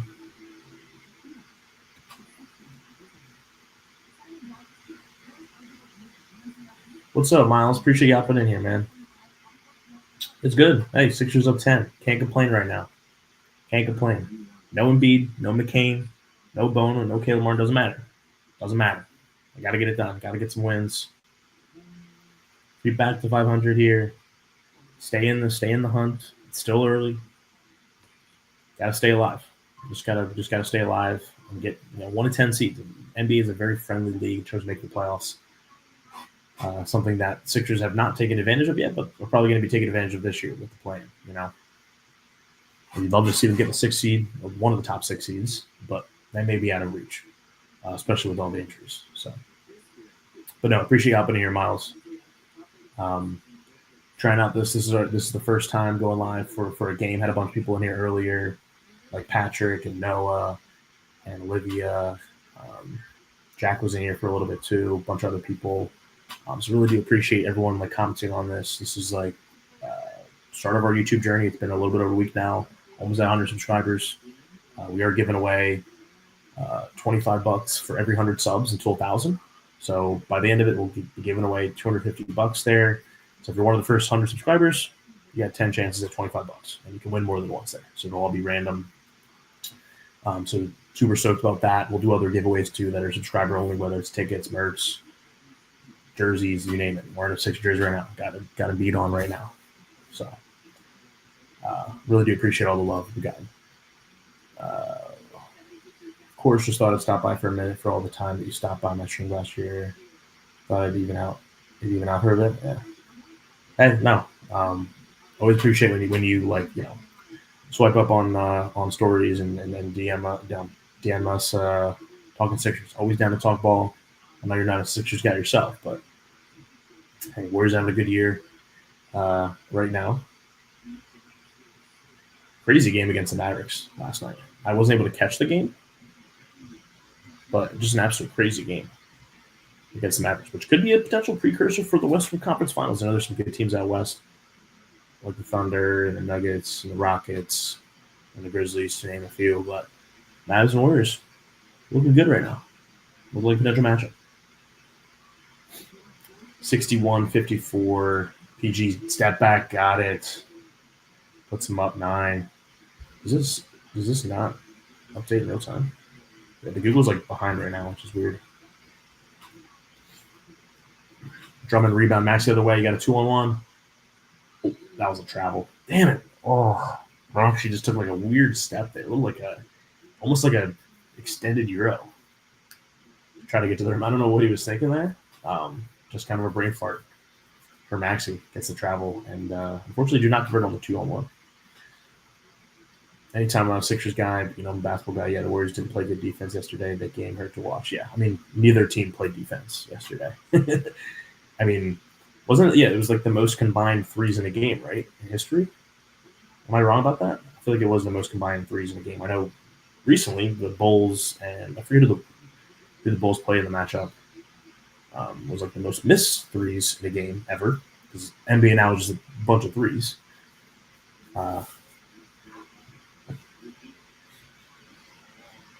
But yeah, that was definitely an offensive affair. Wiggins had a great game for the Warriors. Kuminga's been stepping up. I like that the Warriors are finally giving him more minutes. I'd like to see him get even more minutes, but I'm not. You know, I'm glad that they finally adjusted. You know, Draymond's coming off the bench now. Kuminga's starting. Like, Kuminga's your future. You know, you're going to need some help offensively there. You know, because Clay's gone, and Kuminga gives you a little bit more help offensively, scoring, in my opinion, than Draymond. Draymond will still get his minutes, still make his impact. But I like seeing Kuminga out there. You know, you got to, at some point, get ready for the future, because Curry and Draymond are not playing forever. They're not, invincible or immortal for that matter. Yeah, the record was broken. Yeah, that's what I thought. I'm not sure what the exact number was. I assume it was somewhere in the 50s or 60s. What could these made? Sixers up 6 here. 65-59. Fallon Maxey here against Josh Green. Debatable, might have been a free throw. Brandon Miller 3 off front of the rim. Brandon Miller's been struggling so far in this game. He was a guy that killed the Sixers last. Absolutely killed him. But he's been quiet so far. Come on, PG, go to work. Take the big guy. There you go. Right to the rim. Got it. Nice finish by PG. And he's still on the ground. Charlotte Hornets got a 5-on-4 right now. Can they take advantage? We'll see. Brandon Miller 3. Got it. Yep. 3 the other way. PG just absolutely taken out of that play defensively. 67-62. Your Sixers up. 7 minutes left in the third quarter.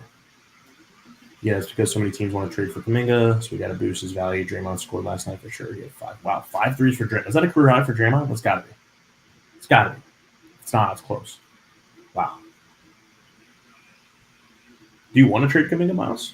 I mean, if I'm the Warriors, yeah, I guess it's not an easy call either way. I mean, Warriors, Curry, like I just said, Curry and Draymond not getting any younger, so you want to try to win either this year or next. And Kuminga, trading Kuminga would give you, get a veteran that's, give you a better shot now. I don't know. What do you think, Miles? What shot are you on, trading Kuminga or not? I mean, it's kind of the same thing, but it's probably down the drain now, but all the conversations about, trading McCain. I wasn't, it's too early to tell, is what I was always saying. But, if they were to deal him, you want to get a really good player, because McCain was already playing well. to begin with, and he's young. Fortunately, that's pretty much out of the window now that he's injured. But he was still in trade. He was certainly not saying in trade talks, but certainly someone that got brought up in conversations. Ties his career high. Okay. Yeah, I would assume so. Wow. He's got his backpack shot, little backpack jumper. Not the cleanest thing ever. Reminds me of it's like Caleb Martin's 3. Ugly. Eric Gordon 3. Wow, is that his first bucket as a Sixer? Eric Gordon 3-ball. Crazy, right? Puts him up 9, 73-64. Personally, I don't want to trade Kuminga, but anything to help the Warriors win another ring. Yeah, no, I get that. And I think if you could, if you get the right guy, like you make the trade, you go for it. You could also potentially get a guy that, you don't have to trade for a 36-year-old, right? Like you could trade for a guy that's like 28 in his prime that could help you more now and in the future, right? Like you don't have to trade Kuminga for some guy that's only getting you 1 or 2 years. I think you could definitely get some value for him for a guy that's 28, 29, 30. That will still get you a few more years afterwards. I was going to trade a pool for a long time, but it kind of benefit us in the long run. It really depends on who we get. Yeah, absolutely. Yeah. Yeah, I think trading Poole is the right move. Poole needs a lot of work on his shot selection. Going to the Wizards allows him to take his dump shots. Oh my God, tough free from Paul George. Probably should have been N1 there. Knocked to the ground. Gets that one. I think it was a win-win, like for both sides. Like Jordan Poole was taking away shots from Clay and Curry at the time, who were just better shooters. And Jordan Poole will thrive with his own team, which is what he's doing right now with the Wizards, right? Like I don't know if he's like a long-term fit there, or if it's like, hey, we can get his value up. He's going to put up 24 and 4, then we can trade him again. Time will tell there. I don't, right now I don't see him as a 2 or 3 on the winning team personally. And if you don't see him as a 2 or 3 on the winning team, then where does he really fit, right? Because he's going to take a lot of your shots, Doesn't play a lot of defense, and his shot selection could certainly be better.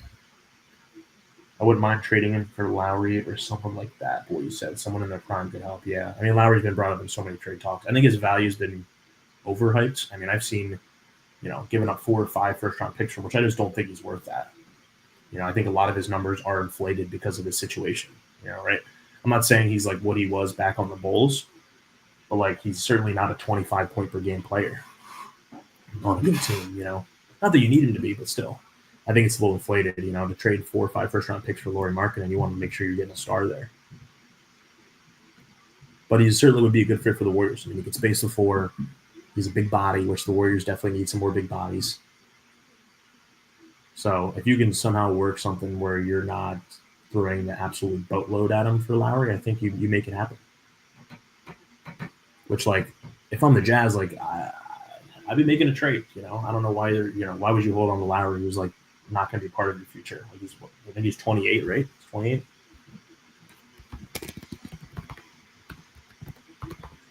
So, Sixers up 79-68. Eric Gordon 3. Got it. Second bucket of the year for Eric Gordon. He's got his first and second bucket. Just kidding. But yeah, so Lowry's 27. He'll be 28 in May. So he'll be 28 before the season's over. So, if I'm the Jazz, the Jazz are 3 or 4 years away. I just don't see Lowry, being part of that. So try to get a few first, try to get a player like a Kuminga. I think you do it. I think it's a win-win. I don't think he's going to be watching the rest of his life. Maybe when Draymond retires, we get him back. I got to head out right now, but it's good chatting. Yeah, appreciate you, Miles. Yeah, no. Hey, it's always an evolving landscape in the NBA. Something can change from year to year. Doesn't matter. You get top of the world and then fall to the bottom. But appreciate you hopping in, Miles. If you haven't subbed already, hit that sub button, and we'll put you in for potentially winning that $25. So they definitely stop by too, in the future.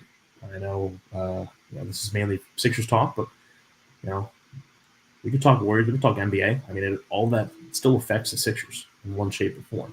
I know the Warriors are out west, but all that kind of stuff affects the Sixers and what could potentially be a trade target. Kuminga's brought up a bunch in trade talks. he may get traded, to the Sixers. Who knows?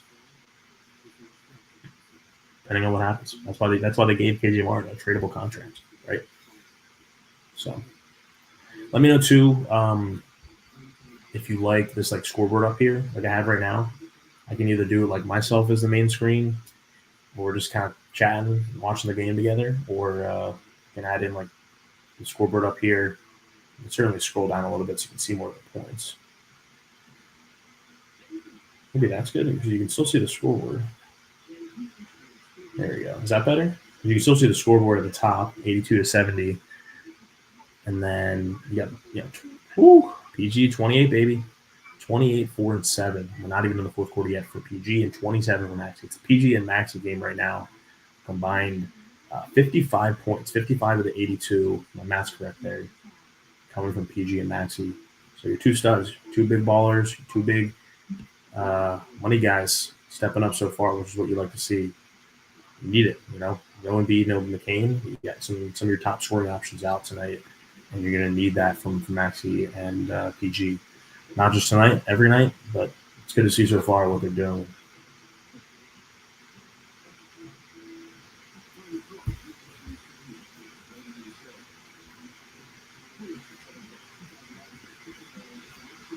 Yeah, let's check out the Hornets here. Yeah, Miles Bridges is 17. He's had a lot of oops and dunks. 17, 3 and 3. Braymo's got 10. Lamel's got 12. So no one really killing you. Nick Richards with 15 off the bench. I'm surprised he didn't start. May end up playing more minutes in the long run for them, but still interesting to say the least that he didn't start for them.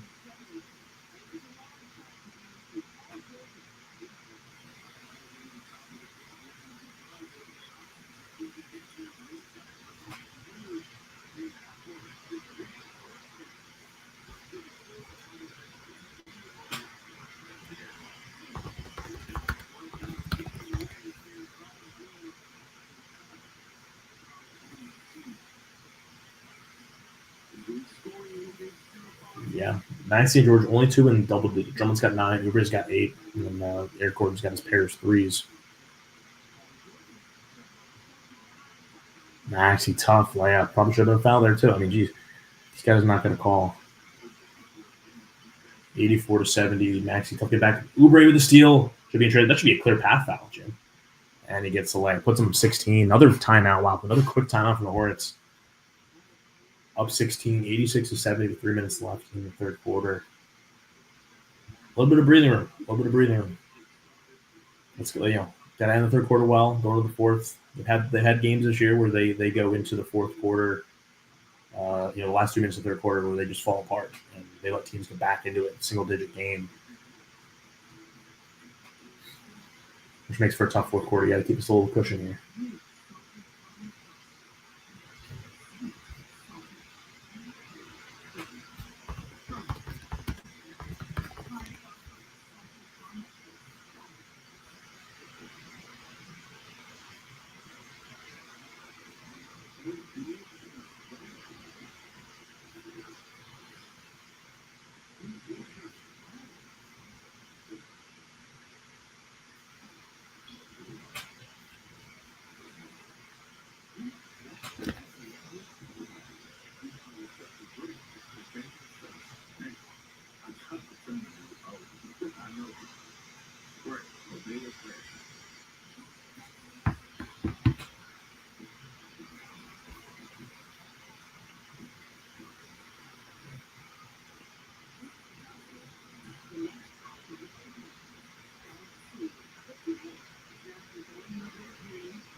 Back to commercial break here. Sixers in the game right now. We got Gordon, Oubre, Yabusele, Maxey, and Ricky Council checking in here for PG.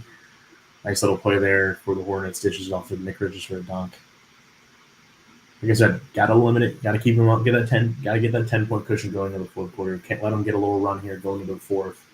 Hornets got Lamelo out there, Micic, Nick Richards, and Cody Martin. Jordan 3. Got it. Another 3-ball for Eric Gordon. Let's go. It's a guy that's coming to the game, can only really shoot the ball and hasn't shot the ball well. So that's definitely got to feel good for him. Travel. Yep. Nick Richards travel. Let's go. It's going the other way, baby.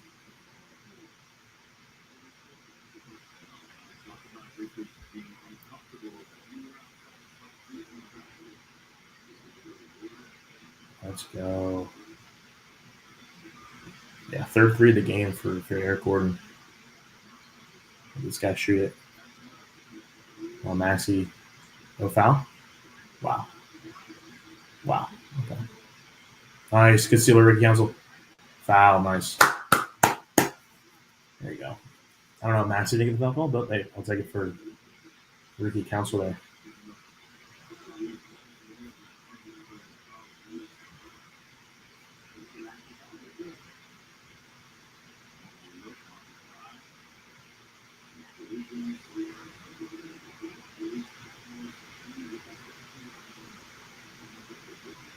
All right, Ricky at the line for two. He doesn't shoot the best from the free throw line, so he can go 2 for 2 here. Hits the first one.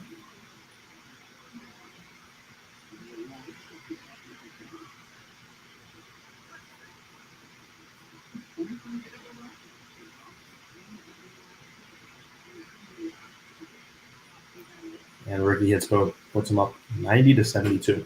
Sixers up 18. Got a nice little cushion here. Gotta keep that.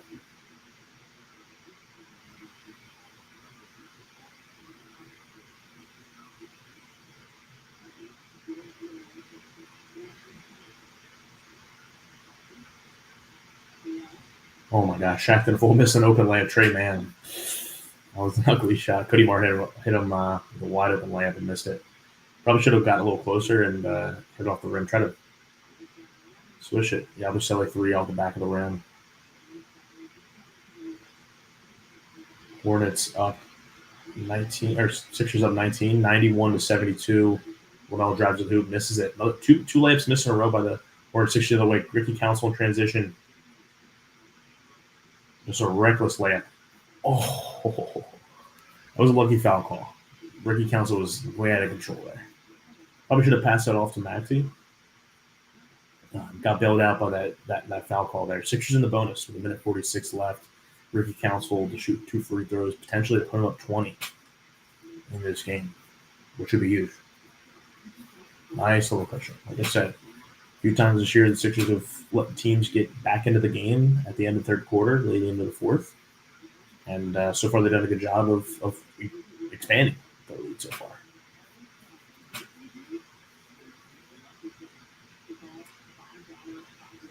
Yeah, you hope to see Caleb Martin back soon.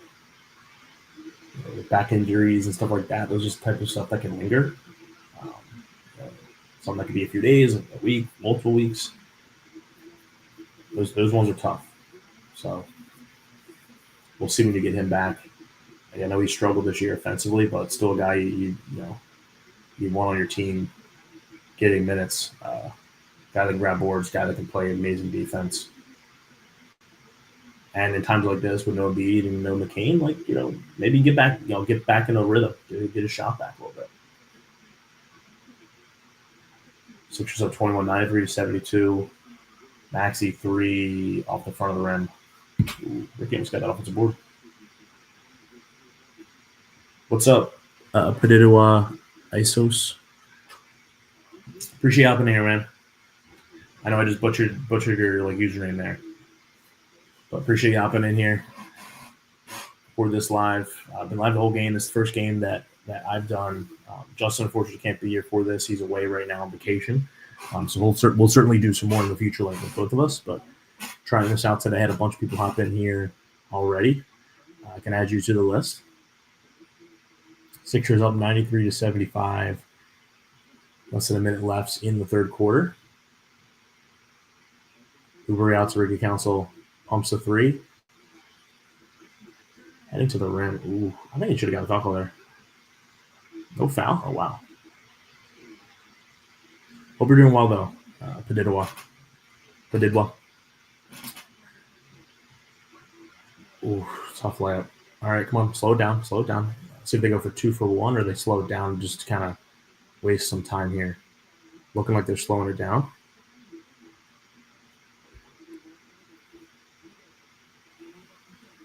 Oubre drives, kicks out the Yabusele. Get in there. Yeah, Yabusele. I like that he's shooting threes because you got to spread the floor, but he just can't make them. I mean, long term, he just can't make them. Yep, here's a little run for the Hornets. They're just up 21, now only up 14. Not good. Not good. Wow, tough shot by Ricky Council. Wow. Left a little bit of time on the clock, 2 seconds left in the third. But what a tough finish by Ricky Council. Wasn't looking at the basket, so it wasn't the best look, but Melbow heaves it up, prayer and off. All right, end of the third, baby. End of the third. 95-70, up 16. Got a little comfortable lead there. Hopefully this closes out nice and easy. So hey, I'm right there with you, Patrick. I'm right there with you. I wish it was always like that, but a lot of times it's not. It's never drama-free. NBA is a game of runs, so like a 16-point lead is nice. I'm not going to complain, but it's not. The game's not over. How am I doing? I'm doing good. Man. Yeah. Who is it that's? No, we had another guy in here earlier, Noah. Noah had a bounce, but he's also from Australia. So, are you a fan of the Sixers because of Ben Simmons? I was asking him the same. He was a fan of the Sixers because of Ben Simmons. Are you the same, or were you always like a Sixers fan? I'm just curious because I know when Simmons went to the Sixers, a lot of people from Australia became Sixers fans. Which, hey, more the merrier. Love it. I love too to see that like some people from Australia are still Sixers fans, right? Like they're not just kind of like following Ben Simmons now. They're like Nets fans and like that, still staying with the Sixers, which I love to see. But I'm just curious. Yeah, are you still a Sixers fan? Or sorry, are you a fan because of Simmons or something else?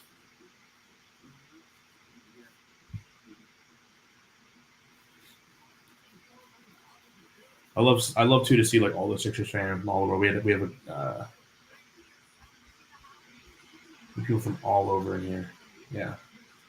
Patrick from Virginia. I know it's not like too far, but like still, it's cool to see just how like vast the Sixers fan base is, whether it's internationally, whether it's here in the States, West Coast, East Coast, Central, doesn't matter.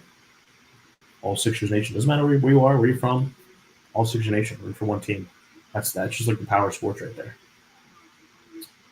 I went to the U.S. in 2016 to watch a game against the Knicks and started supporting them from then. Okay.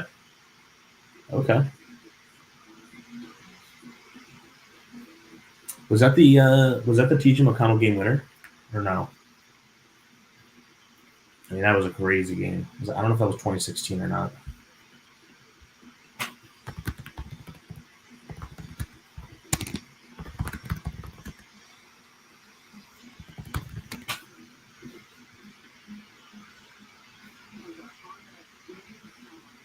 Yeah, who's also from Australia. He's saying he's going to be in Portland for the Sixers game, actually. Yeah, so hopefully he gets like to meet some of the players. I was telling him to like make a sign too. That he's like from Australia and traveled all those miles, like because that's some dedication right there, which you don't see a lot. All right, start of the fourth quarter here. Sixers up 16, 95-79. They got KJ. They got their nope. They do not have their starting lineup in right now. Everyone except Uber. They have Eric Gordon actually right now. So they have Gordon, Maxey, PG, Drummond, and KJ Martin to start the fourth quarter. Gordon has been hot. He's hit 3 threes starting the fourth. Josh Green just hit a 3 to cut it to 13. So again, game of runs. Like just they're 13, which is nice, but that's just 4 threes into 1 point game. That's all it takes. Okay, the McConnell one was 2017. Okay, so it wasn't that game. Can we turn the season around? Is it over? No, it's definitely not over. Not at all. Not one bit. They're only a little bit past the quarter of the way through like the season. It's far from over. Far from over right now. Yeah. You certainly want to pick up some wins. Like the Hornets is a team who's struggling. They also only have 7 wins. Like these are the teams you got to like pick up wins on. So it'd be nice to get a win tonight. You got to creep your way back to 500, but you don't really again 10 of the 15 teams make the playoffs. I know you still have to play in, you got to win those games, but you have a chance at that point, right? And to get the 10 seed in the East, you could be like 5 to 10 games under 500. So I'd like to see him get around 500 here. And Drummond is not. Drummond is so bad. I don't know. I mean, the dude could be 8 feet tall and still miss a layup. The dude could be 8 feet tall, still miss a layup. I don't know how you be that tall and miss layups like that. Like I miss layups, but I'm also not in the NBA, and I'm also not like 7 feet tall like he is. It's just embarrassing. Should never miss layups. But yeah, we can absolutely turn the season around. Injuries are unfortunate, but they still have PG, they still have Maxi. Like on a lot of nights, like tonight, they have like 2 of the 3 top guys in this game. Like PG and Maxi are 2 of the top 3 players in this game. Put Lamelo in the top 3. Brandon Miller's probably the 4th best. Yep, right down to 9-point lead. Game runs. And right now, the Hornets are on them.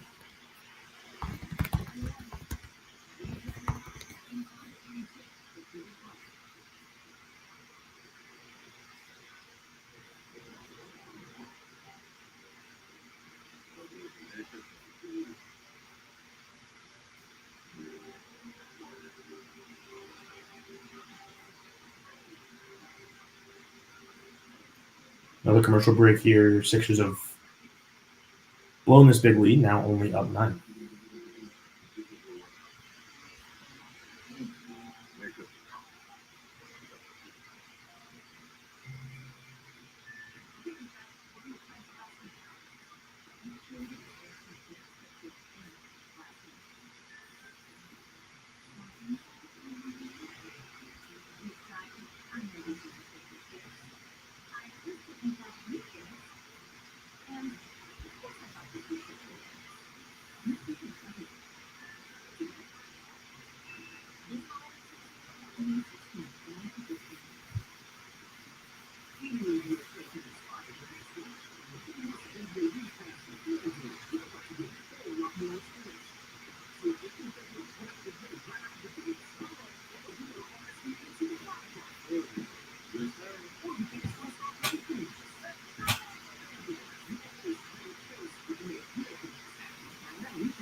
All right, back commercial break. 2 nice runs there from the Hornets. Cut it down to a single digit lead, 95-86. Got to slow the burn. Got to make some buckets here. Can't just ride this out. This is a Hornets team that can make threes, really good in transition. You got to make them count.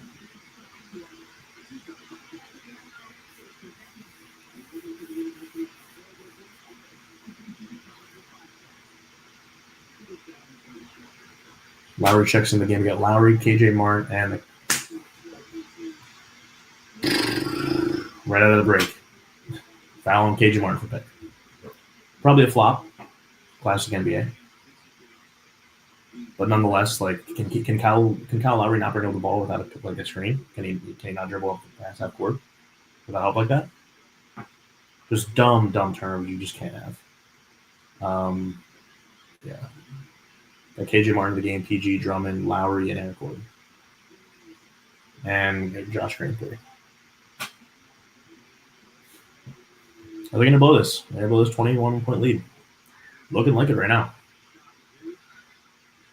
Got PG and a bunch of scrubs right now. 10-0 run for the Hornets last 2 minutes. Let's see if Eric Gordon can bring us back to the motherland. Drummond turns it over. Nice, Drummond. Bum.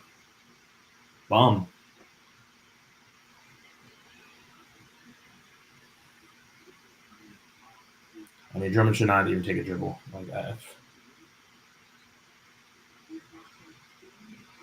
Wow, Sixers got lucky. Hornets turnover. Devontae was out of bounds there. I don't know what he was doing. He was standing out of bounds as they passed him. We'll take it.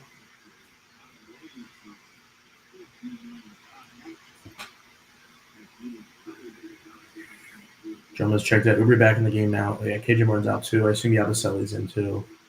Drummond's heading to the bench with his 3 turnovers. Sixers have yet to make a field goal this one. You probably want to score points at some point. I don't know. Suggestion. Oh gosh! Wow, tough shot from Kelly. Not a smart shot, but went in. Tough layup there. Tough little 10-foot jumper.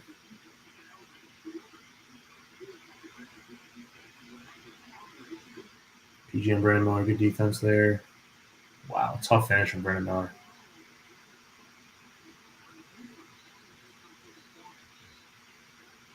Wow. Okay.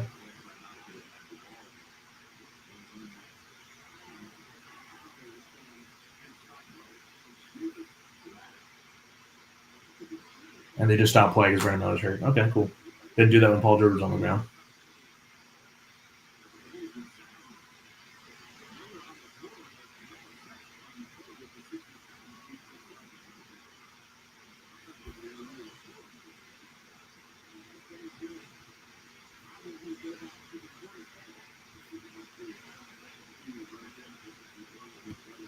Yeah, Brandon looked like he rolled his ankle there. But still, Sixers got the ball, man. They got the advantage. I don't know. You can't stop play there. You can't stop it until after the possession. So either Hornets got to call timeout or the refs got to stop it. But they can't just stop when the Sixers have the ball. They just can't do that.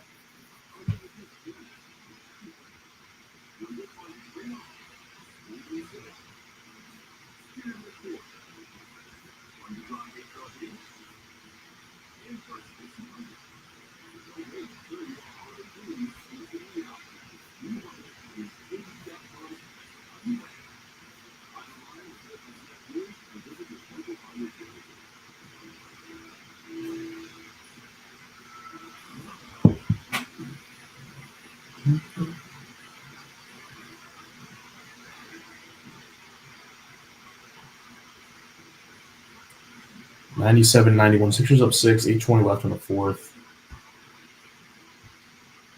Gotta get a little more cushion here. A little more cushion. Only 1 bucket in the fourth quarter so far from Kelly Oubre in these 4 minutes. Can't just sit upon your 16-point lead going into the fourth, or it's gonna make a run. So need PG, need Max, who've stepped up this whole game to get a little bit more out of him. Get a little bit more. Drummond's got 9, Max with 29, PG with 28, Oubre with 12, KJ 2, Eric Gordon with 9, Larry with 2, and Ricky Counts with 6. Let's see, team stats here. Sixers shooting 50% from the field, 37-73, 41% from 3, which is nice, 14-34, 9-13 from free throw. They're out rebounding the Hornets by 7, 8 offensive rebounds to 4 for the Hornets. They do have 7 less assists than the Hornets, 2 blocks, 8 for the Hornets. Hornets blocking. I know they have a few on Max himself. 17 turnovers from the Sixers to 15. So a sloppy game from both sides of the ball. Both teams shooting the ball well, 52% for the Hornets. They just haven't shot as many balls as the Sixers.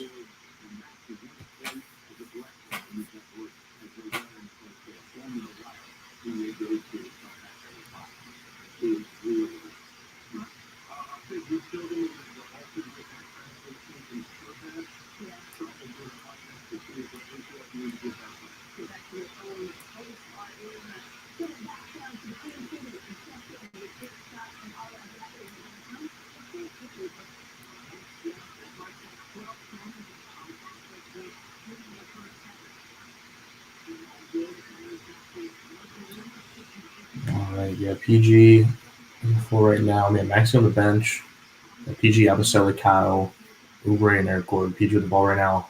Step back jumper, get in there. Off the front of the rim. Yabusele cannot grab it. Hornets the other way. Only 6-point lead right now for the Sixers. Got to make a stop. Trey Man, tough layup, gets it. Wow, tough layup. It's good defense. Just a better finish.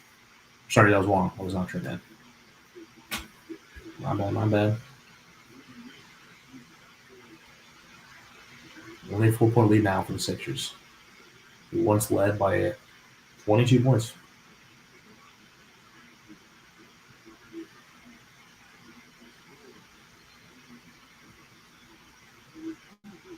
Wow. Only 2 seconds left on the shot clock, and PG draws a foul there, about 30 feet from the basket. We'll take it, baby.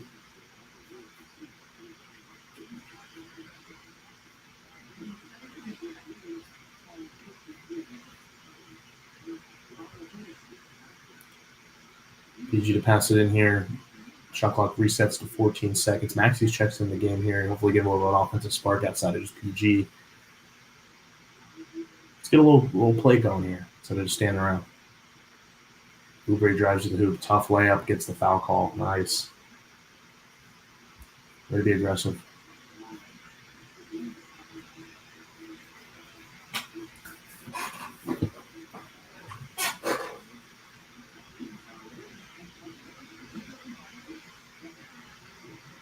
Yeah, definitely a foul. Yeah, well, not even facing the right direction. Like a quarterback guarding a receiver is back to the play. Oubre hits his first free throw. Got to knock 202 here.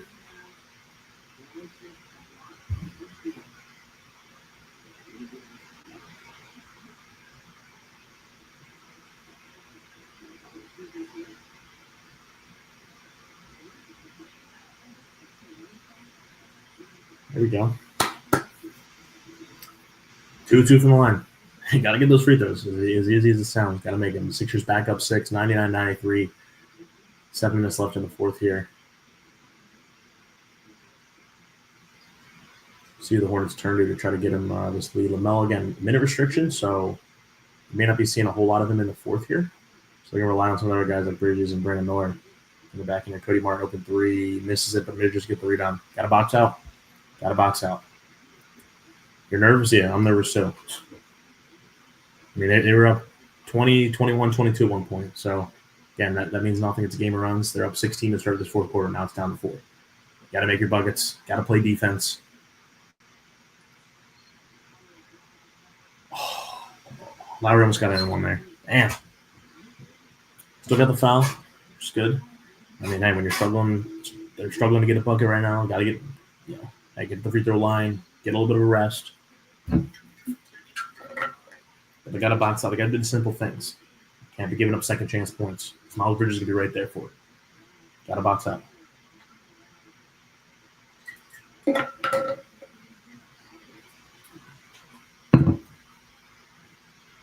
And he misses it. This team does not want to make free throws.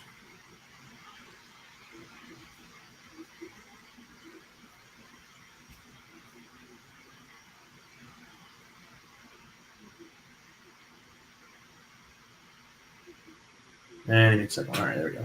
I don't know if they have like the burger for chicken. They might have that. But Lowry makes second free throw. Sixers up 5, 195. So they're past the 100 mark here. Hopefully can add to their lead. Corner's wide open for 3. Is he going to take it? Nope. How was he not out of there? Josh Green 3 misses it. Sixers can't get the offensive board. Gotta get your boards. Gotta get your boards. Nice. Oubre steals it. Transition. And he turns it over right back. Nice. Good stuff. And the Hornets lose it back. Wow. I mean, they're just lucky the Hornets just suck. They're just an awful team. It should not be a game. Not be a game.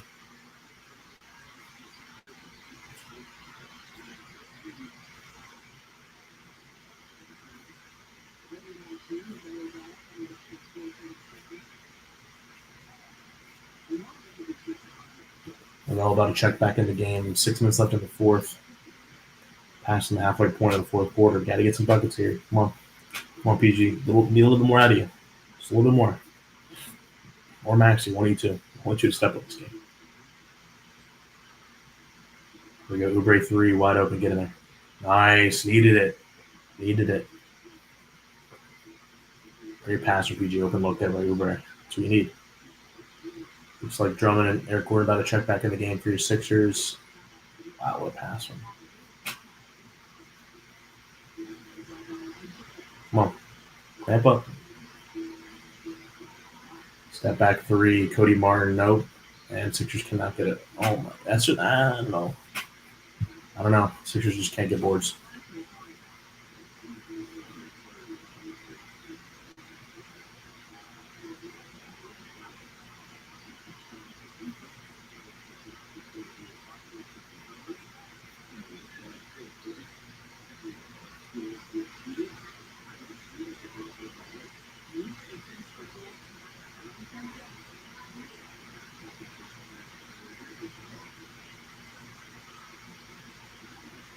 LaMelo, tough shot. Misses it. Is that not a travel?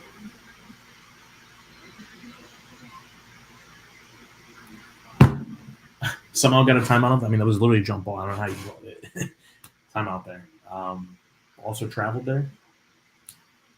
The Hornets somehow get a timeout off. I mean, I don't know. Sixers do not want to get an offensive board. Drummond, who's the best rebounder all time, according to himself, cannot get a board. So, yeah. I mean, they do still lead in that department 8-6, but these are important ones here in the fourth quarter. You got to rebounds. Cannot let them get second chance points. Can't let them get back into this game.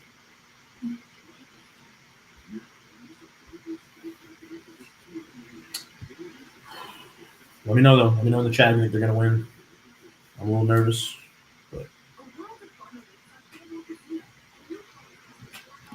oh.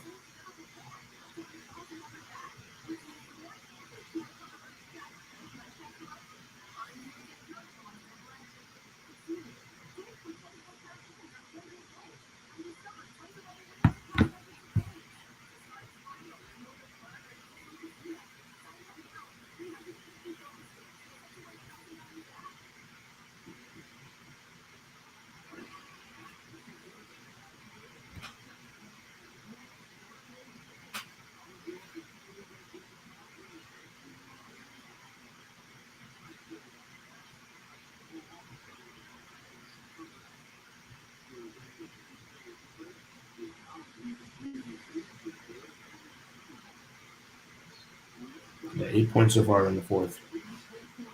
Got us more than 8 points. I do a little more than that. LaMelo 3 off the front of the rim. Get the rebound. Nice. Literally hack by LaMelo. Another hack. No foul call.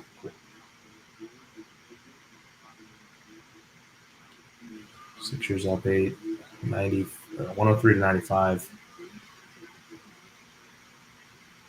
See, they give it to your PG here. 6 seconds left. The shot clock. And he almost turned it over.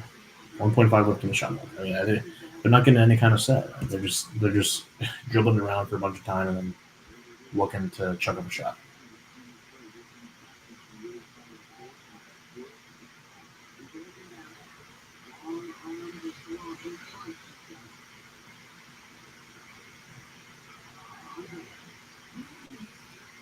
Drummond did not know how much time was left in the shot clock. I don't know how you do that, but okay. Kelly got the lead off too. Come on, Maxie. To PG corner 3 open. Get in there. Got it. Yep, needed it. Needed it. Puts him up 11. All right, there's your cushion. Now I just got to clamp up on defense. Clamp up.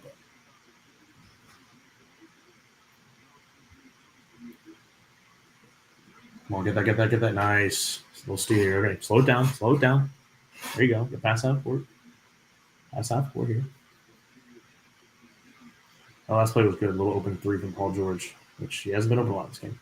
Maxey, tough shot in. There you go. Hey, feed him. 108-13, baby. 108-95. Now just no fouls. Just can't let Hornets stop the clock. Get back into this game. Steal by air core another way. All right, slow it down. There you go. Kelly Rand almost shot a 3. They would have been open, but take some time off the clock. You're up 13, 3 minutes left. There's no reason to be shooting the ball with 20 seconds left in the shot clock. They call travel there? I guess you can't take step backs anymore in the NBA. That's just ridiculous. And well, yeah, what a find there by Maxey. Tough pass. Great dish. That was 2 seconds left in the shot clock there. I mean, there's a good defense of the Hornets. Just better offense by the Sixers and Hornets 3. They're just not going away. They're battling. 108-98, Sixers up 10, 3 minutes left. You just got to slow it down a little bit. No fouls on defense. Can't have them get free buckets.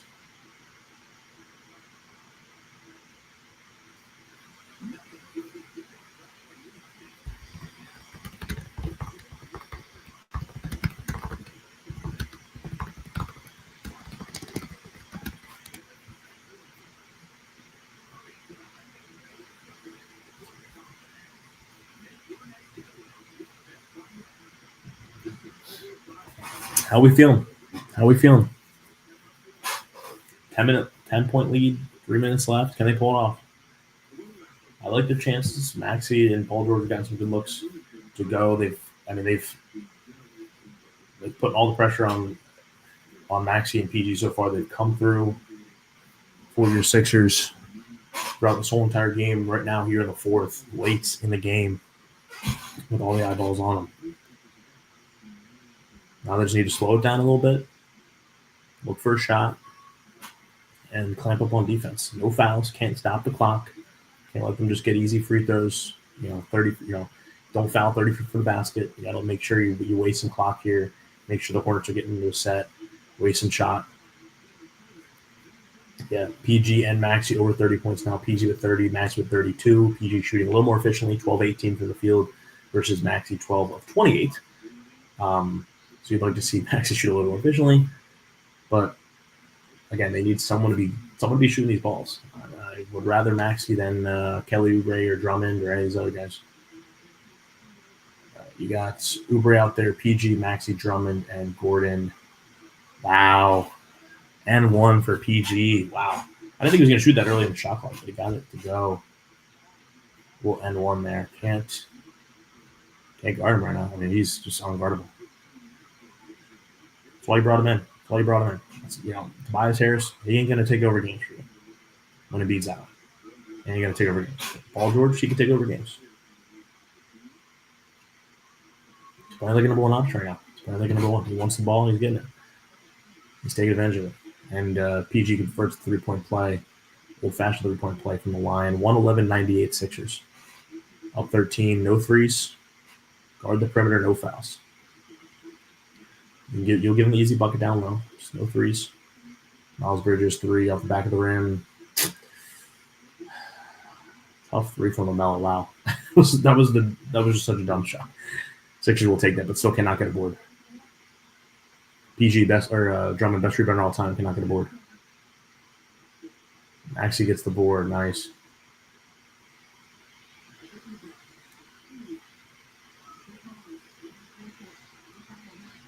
All right, there you go. I don't know what LaMelo Ball is doing. He just fouled Maxey 30 feet from the basket. And Sixers in the bonus. A nice single line for 2. Hopefully knock these down. Yeah, I don't know what LaMelo Ball is doing there. I mean, I get it. Be aggressive. Try to cause a turnover. Get something in transition. But, you know, if you're the Hornets, you can't be fouling 35 feet from the basket. Especially when you're already in the bonus, and Maxey is a great free throw shooter. And he missed the first one, but still.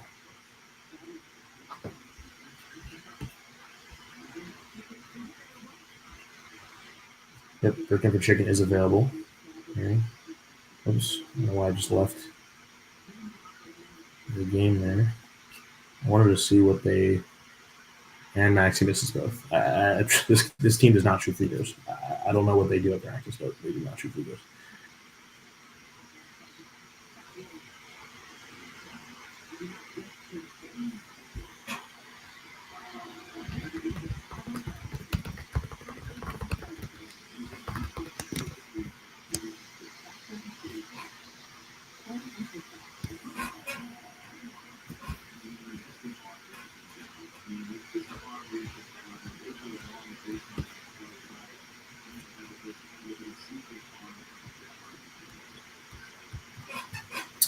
So yeah, Sixers 13-19 from the free throw line, 6 misses, looking like a nice college basketball team at that line. Not that the Hornets are shooting much better, but still, like when you're struggling to make shots, you gotta hit your free throws.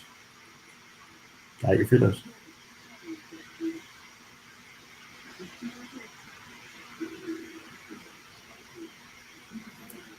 They're pressing Maxey right now, trying to cause a turnover.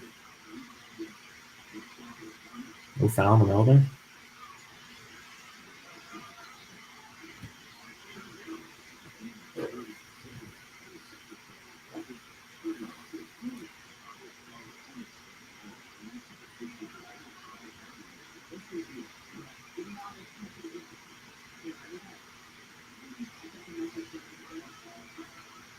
There we go. Step back. George. Not a good shot. Not a good shot. But he's been feeling it, so we let him have those. Wow. Josh Green just passed up an open three. I don't know what he was doing there. Passes it open three and turns it over. And somehow jump ball. This team is just low IQ.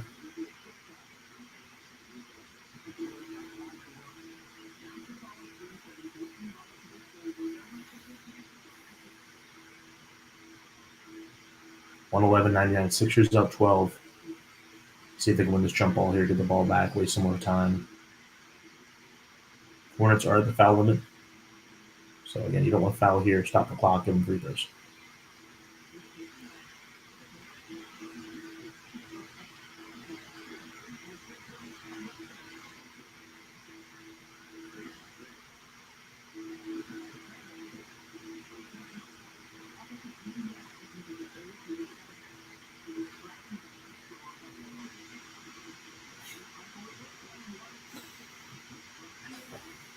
Tips are right to Cody Martin for an easy bucket. I mean, Drummond, yeah, wake up, buddy. Wake up, buddy.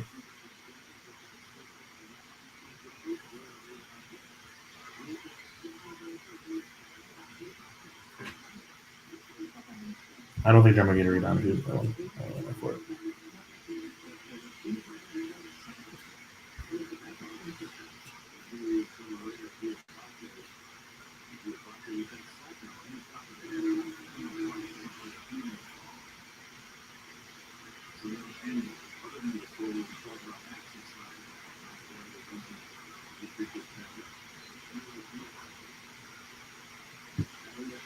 Over to the line. Hits the first free throw, puts them back up 11. Only a minute 21 left, so like the only way the Hornets get back in this game is threes. So just guard the perimeter and no fouls. I wouldn't mind even like a little bit of a press just to waste some more time. Don't let them get the ball half court to start. All ball drives, kicks it off, easy two. Okay, you live at the two. Now you gotta guard. Hornets are full court pressing. Just got to get it in. Got to get it past half court. Timeout, Nick Nurse. Looking like a win, yeah. I'll pin that, baby. It is looking like a win, but I'm not. I'm not celebrating yet. If there's anything I've learned being a Sixers fan, I can't celebrate too early. Can't celebrate too early this team. So I'm optimistic though. They were struggling there for a little bit to get their shots, and Maxey and PG got it done. They were balling all game and came up again big in the fourth quarter to secure this hopefully W, which will put them at 8-16. And I can certainly pull up to like the NBA standings because actually the Hornets and the Sixers have the same record or same number of wins coming into this. Hornets did have 2 more losses. So like that's why they're below the Sixers. So with this win, they will be 8-16. And they will be 2 games behind the Pistons. Nets also have 10 wins. Bulls have 11. Pacers have 12. So like, they would only be 2 games behind the 10 seed, right? And you only need to get the 10 seed to have a chance at making the playoffs, right? So the Pacers are under 500, the Bulls are under 500, the Nets and the Pistons. Like these are beatable teams and very much like these are teams that you can catch up to. Raptors are below them, 7-19, so they have 3 more losses than the Sixers. Wizards are 3-21 and Abyss 3-21 for the season. So they're pretty much already out of the picture. So you only have to jump like 2 more teams, and that's the Pistons. Like these are 2 very bad teams. The Nets and the Pistons are awful teams, and you have a shot. Again, you don't want to be the 10 seed because you have to win 2 games in the playoffs, but and on the road, but it's still a chance. So you hope they get, they can work their way up to like the 9 or the 8, the 7, and best case scenario, you get the 6 seed. You only have to play in the play, and you're right in there. And 2, getting the if you go to the 10 seed, you're like, even if you make it through, you're going to be playing. You're going to be playing more than likely the Celtics first round, which you do not want to do. If you get the 6 seed, you're probably playing like the Knicks or like the Magic or something like that. Like, I'm not saying, it's still very early. It's not saying like the Cavs or the Celtics have the 1 and 2 locked up or interchangeably, but like 6 seed would be ideal. With the play in the plan, you're probably not playing like the Celtics first round. I don't care if they play the Cavs; they're a beatable team. They're just having a regular season, but because I don't see the Celtics falling past 1 or 2, I can see the Cavs doing that.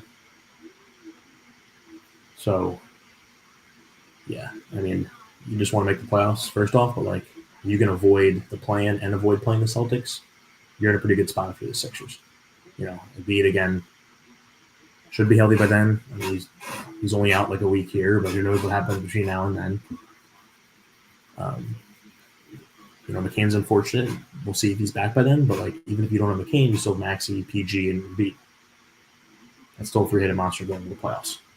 And I would like our chances against every team except the Celtics. That's it.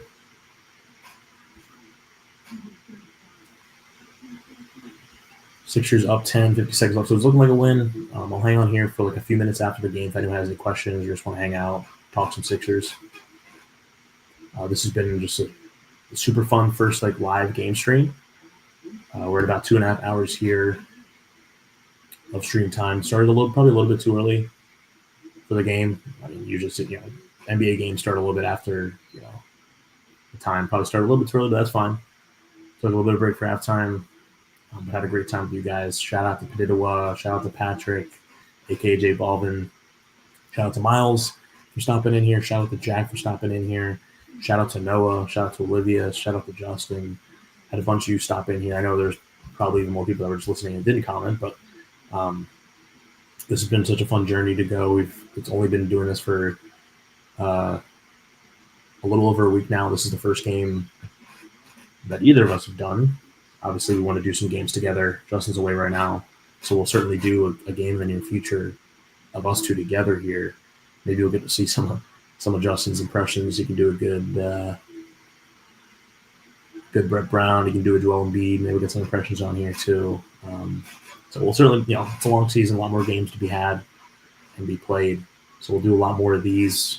We'll do other live streams too, even though doing it for a game is just the most fun, right? Because we get to rap along with you guys, talk Sixers, and other uploaded clips too. We uploaded one on Friday about the new arena. We're actually voting on Thursday, final vote, which looks like it's going to pass. So could be a change of scenery in the next decade for your 76ers from the Wells Fargo Center, which would be nuts. I don't know what your guys' opinions are on the Sixers moving downtown. I'm not the biggest fan of it, but we'll see what happens. Blocked it from PG in garbage time. No easy threes, no easy buckets on Sixers, baby. 119, 108 right now. Good scoring game. Sixers who are averaging 106 points per game right now, one of the lowest in the league. This is a good game for them. They played good defense all year. They just haven't scored well. They haven't shot well and haven't scored well. This is a good game for them. I'm not saying the Hornets are the best defense team out here, but you play. One game at a time.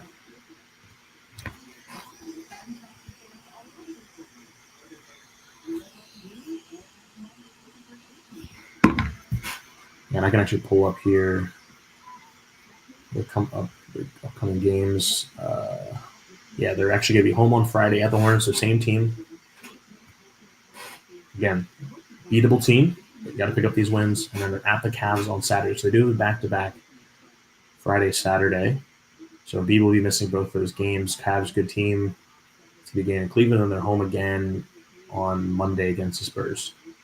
Which Spurs this year not playing the best.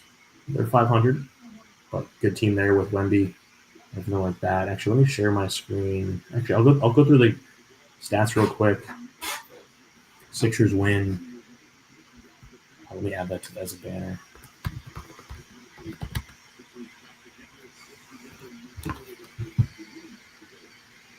$121 to $108.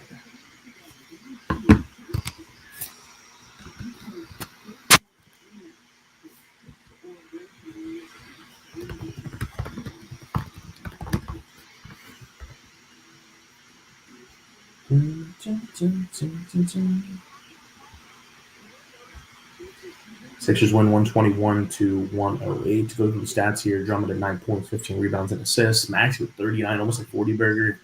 5 rebounds and 5 assists added that. Paul George with 34, 5 and 8.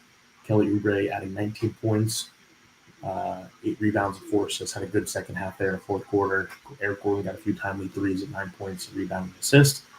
Yabusele goose egg, but did bring down 3 rebounds and assists.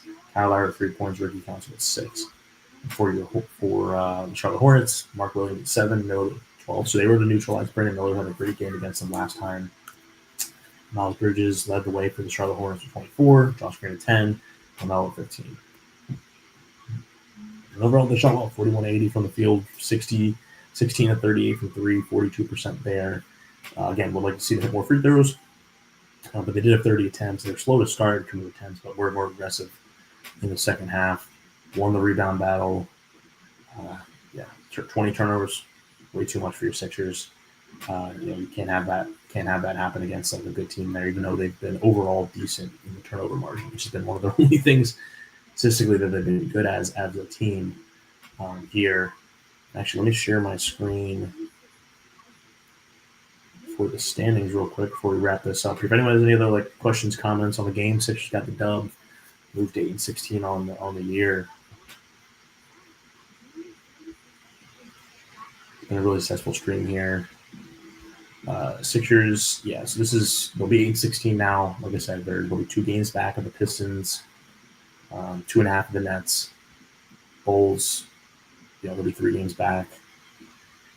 Pacers 12. So there's a few teams ahead of them that are below 500, right? So you got to creep your way back to 500, get some wins. Again, they have the Hornets on Friday, which is another they're a beatable team, sitting at 7-19 right now. And then they're at the Cavs, who are leading the division, or leading the conference. So you'd like to creep your way up to. If you can get to the 60, you're in a good spot. You're probably not playing the Celtics first round if you do that. Celtics are probably going to get a 1 or 2 seed for that. But cool. No, we're past 2.5 hours here. I really do appreciate everyone that hopped into here and showed support, subscribed, and all that. If you haven't subscribed, hit that subscriber button. Free, and we're giving away $25 for every 100 subscribers. I believe we're close to 80 right now. So we're about 20 away from our 100 subscriber.